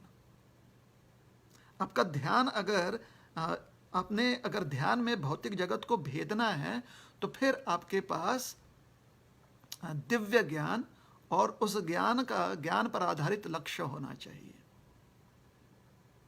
अगर वैसे आपका लक्ष्य है, तो भुक्ति और मुक्ति ध्यानावस्था को हमने भुक्ति मुक्ति इच्छा रखते हुए जो ध्यान में रहते हैं, वह जो है भौतिक जगत में ही रह जाएंगे। तो उनका ध्यान जो है थोड़े समय के लिए उन्हें सुख, किंतु उसे भौतिक जगत के सुख ही उनको प्राप्ति होती है।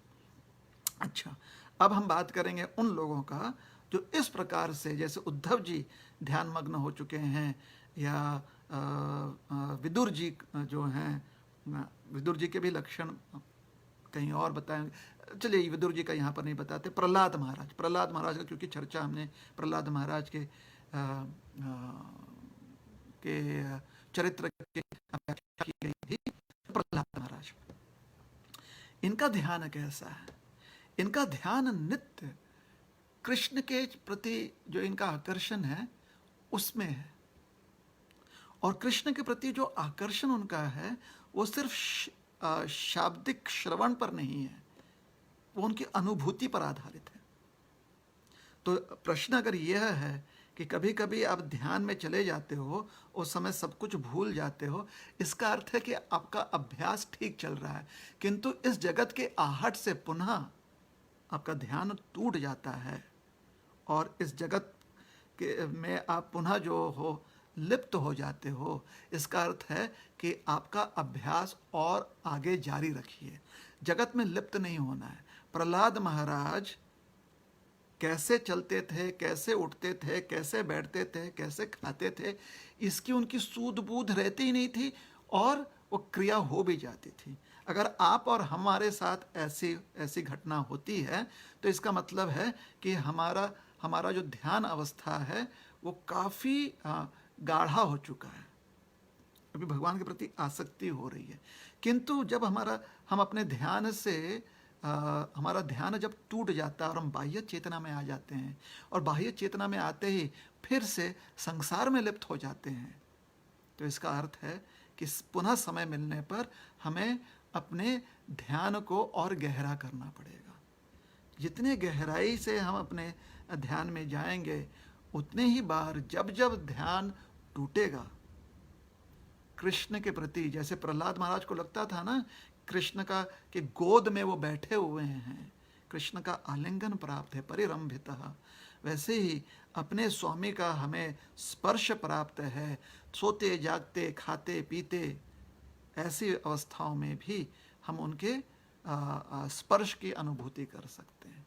उस अवस्था में व्यक्ति बिना वजह के रोता है क्योंकि भगवान की बहुत दया याद आ जाती है, बिना वजह के हंसता है क्योंकि भगवान की बहुत दया आती है, बिना वजह अर्थात बिना कोई बाह्य वजह के। उसका वजह यही होता है कि उसे कृष्ण का स्पर्श जो है उसकी अनुभूति हो रही है, और यह अनुभूति ध्यान अवस्था के अतिरिक्त भी हो रही है। तो अगर भक्ति कामी प्रयास में भक्ति या भगवान की सेवा प्राप्त हो, इस अभिलाषा से व्यक्ति यंत्रवत ध्यान कर रहा है और उस ध्यान में वह संसार से बिल्कुल विरक्त हो जा रहा है, तो बहुत अच्छी बात है। अब उस ध्यान में कृष्ण के प्रति आसक्ति ले आए। कृष्ण ध्यान में जाने के पूर्व ही कृष्ण के प्रति आसक्ति लाने के उद्देश्य से आप ध्यान में जाएं। कृष्ण के प्रति आसक्ति कैसे होगी? जैसे प्रहलाद महाराज, इसलिए 7वें स्कंद में प्रहलाद महाराज के जो ये अनुभूतियां हैं या प्रहलाद महाराज का जो ये चरित्र जो है उसका अध्ययन कर लीजिए। उसका अध्ययन करते ही हमें और ज्ञान प्राप्त होगी कैसे भगवान के प्रति आसक्ति और हो, इस उद्देश्य से पुनः ध्यान में व्यक्ति स्थित हो जाए। और जब ऐसे प्रयास करते हुए मन की आसक्ति और गहरी होती जाती है कृष्ण के प्रति, पहले तो ध्यान ध्यान की गहराई में जाना चाहिए, अब उस गहराई में आसक्ति आनी चाहिए, फिर आसक्ति की गहराई में जब व्यक्ति जाएगा तो उसके लक्षण जो हमें प्राप्त होंगे वो यह होंगे कि जब व्यक्ति ध्यान से बाहर आ जाता है, क्यों आता है? क्योंकि शरीर संसार में ही है, तो किसी न किसी कारण से ध्यान के बाहर आना पड़ेगा। कुछ आहट हो जाती है या कोई हमें आकर ध्यान में से बाहर निकाल देता है, तो उस समय जब वो ध्यान अवस्था से बाहर है, अगर आसक्ति की गहराई होगी, कृष्ण के प्रति जो आसक्ति है उसकी गहराई होगी, या भगवान के प्रति जो आसक्ति है उसकी गहराई होगी, तो फिर उस समय सारे शारीरिक क्रियाएं उसकी होती रहेंगी, किंतु उसे पता भी नहीं चलेगा, सूद बूद नहीं रहेगा कि कैसे हो गए। अर्थात उसका एक प्रकार से दुर्लक्ष्य रहता है, हालांकि पूरे अच्छी तरह से वह क्रिया करता है, मतलब जैसा करना चाहिए वैसे वो क्रिया करता है, किंतु उसका मन जो है कहीं और लगा हुआ है उसका मन। तो ऐसा व्यक्ति वही क्रिया कर पाएगा जिसकी उसकी पहले की आदत है। कोई नई क्रिया करने में जब व्यक्ति जो है ऐसी आसक्ति प्राप्त कर लेता भगवान के प्रति उसकी ऐसी आसक्ति जागृत हो जाती है, तो वह व्यक्ति उन्हीं क्रियाओं को बिना सूद बूद के कर पाता है जो पहले से करता है। कहीं नए स्थान पर ले जाएंगे तो व्यक्ति वो क्रिया नहीं कर पाएगा, क्योंकि उसे सूद बूद ही नहीं है। यह अगर बात समझ में आ जाए तो प्रहलाद महाराज जिस क्षेत्र में काम कर रहे थे वहीं पर उठना खाना, दूसरे लोगों से मिलना जो है वो मानो जैसे कि उनकी एक बाह्य आदत हो गई थी, इंद्रियों की आदत हो गई, शरीर की आदत हो गई, शरीर उस आदत अनुसार कार्य कर रहा है, उनका मन जो है उनकी चेतना कहीं और है। जैसे कभी कभी आप जो है ना मन में कुछ सोच रहे हैं लेकिन ग्लास में पानी डाल रहे हैं क्योंकि ये आदत आपको है, तो क्रिया हो रही है, मन कहीं और है। तो यही प्रिंसिपल, यही सिद्धांत जो है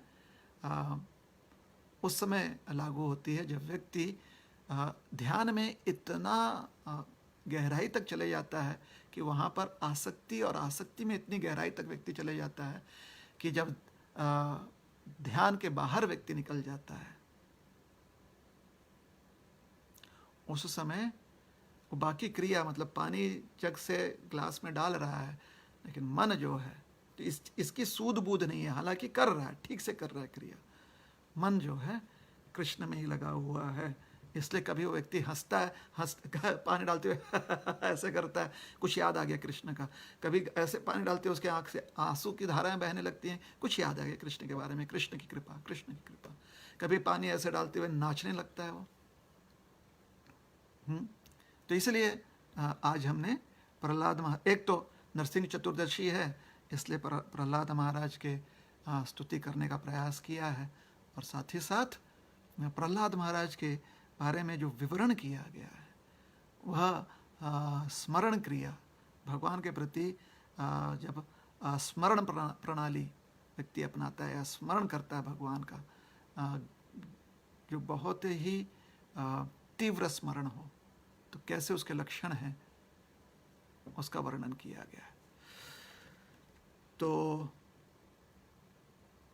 जिन्होंने प्रश्न पूछा है शायद आपको उत्तर मिल गया होगा, और किसी के मन में अगर कोई प्रश्न है तो जरूर लिख कर भेज दीजिए। अभी हम 3 बार हरे कृष्ण महामंत्र का जप करेंगे। कोई प्रश्न नहीं आए होंगे तो कथा यहीं पर समाप्त करते हैं। अरे आपके यहाँ तो 9:20 हो गए सवेरे के। हरे कृष्णा कृष्णा कृष्णा हरे हरे, हरे राम राम राम हरे हरे, हरे कृष्णा कृष्णा कृष्णा हरे हरे, हरे राम राम राम हरे हरे, हरे कृष्ण कृष्ण कृष्ण हरे हरे, हरे राम राम राम हरे हरे।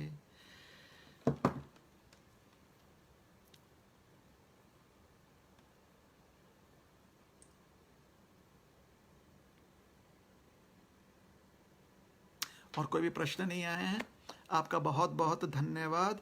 ग्रंथराज श्रीमद् भागवतम की जय, श्रील प्रभुपाद की जय, श्री नरसिंह देव भगवान की जय, श्री प्रहलाद नरसिंह देव की जय, श्री लक्ष्मी नरसिंह देव की जय, श्री नरसिंह देव आविर्भाव तिथि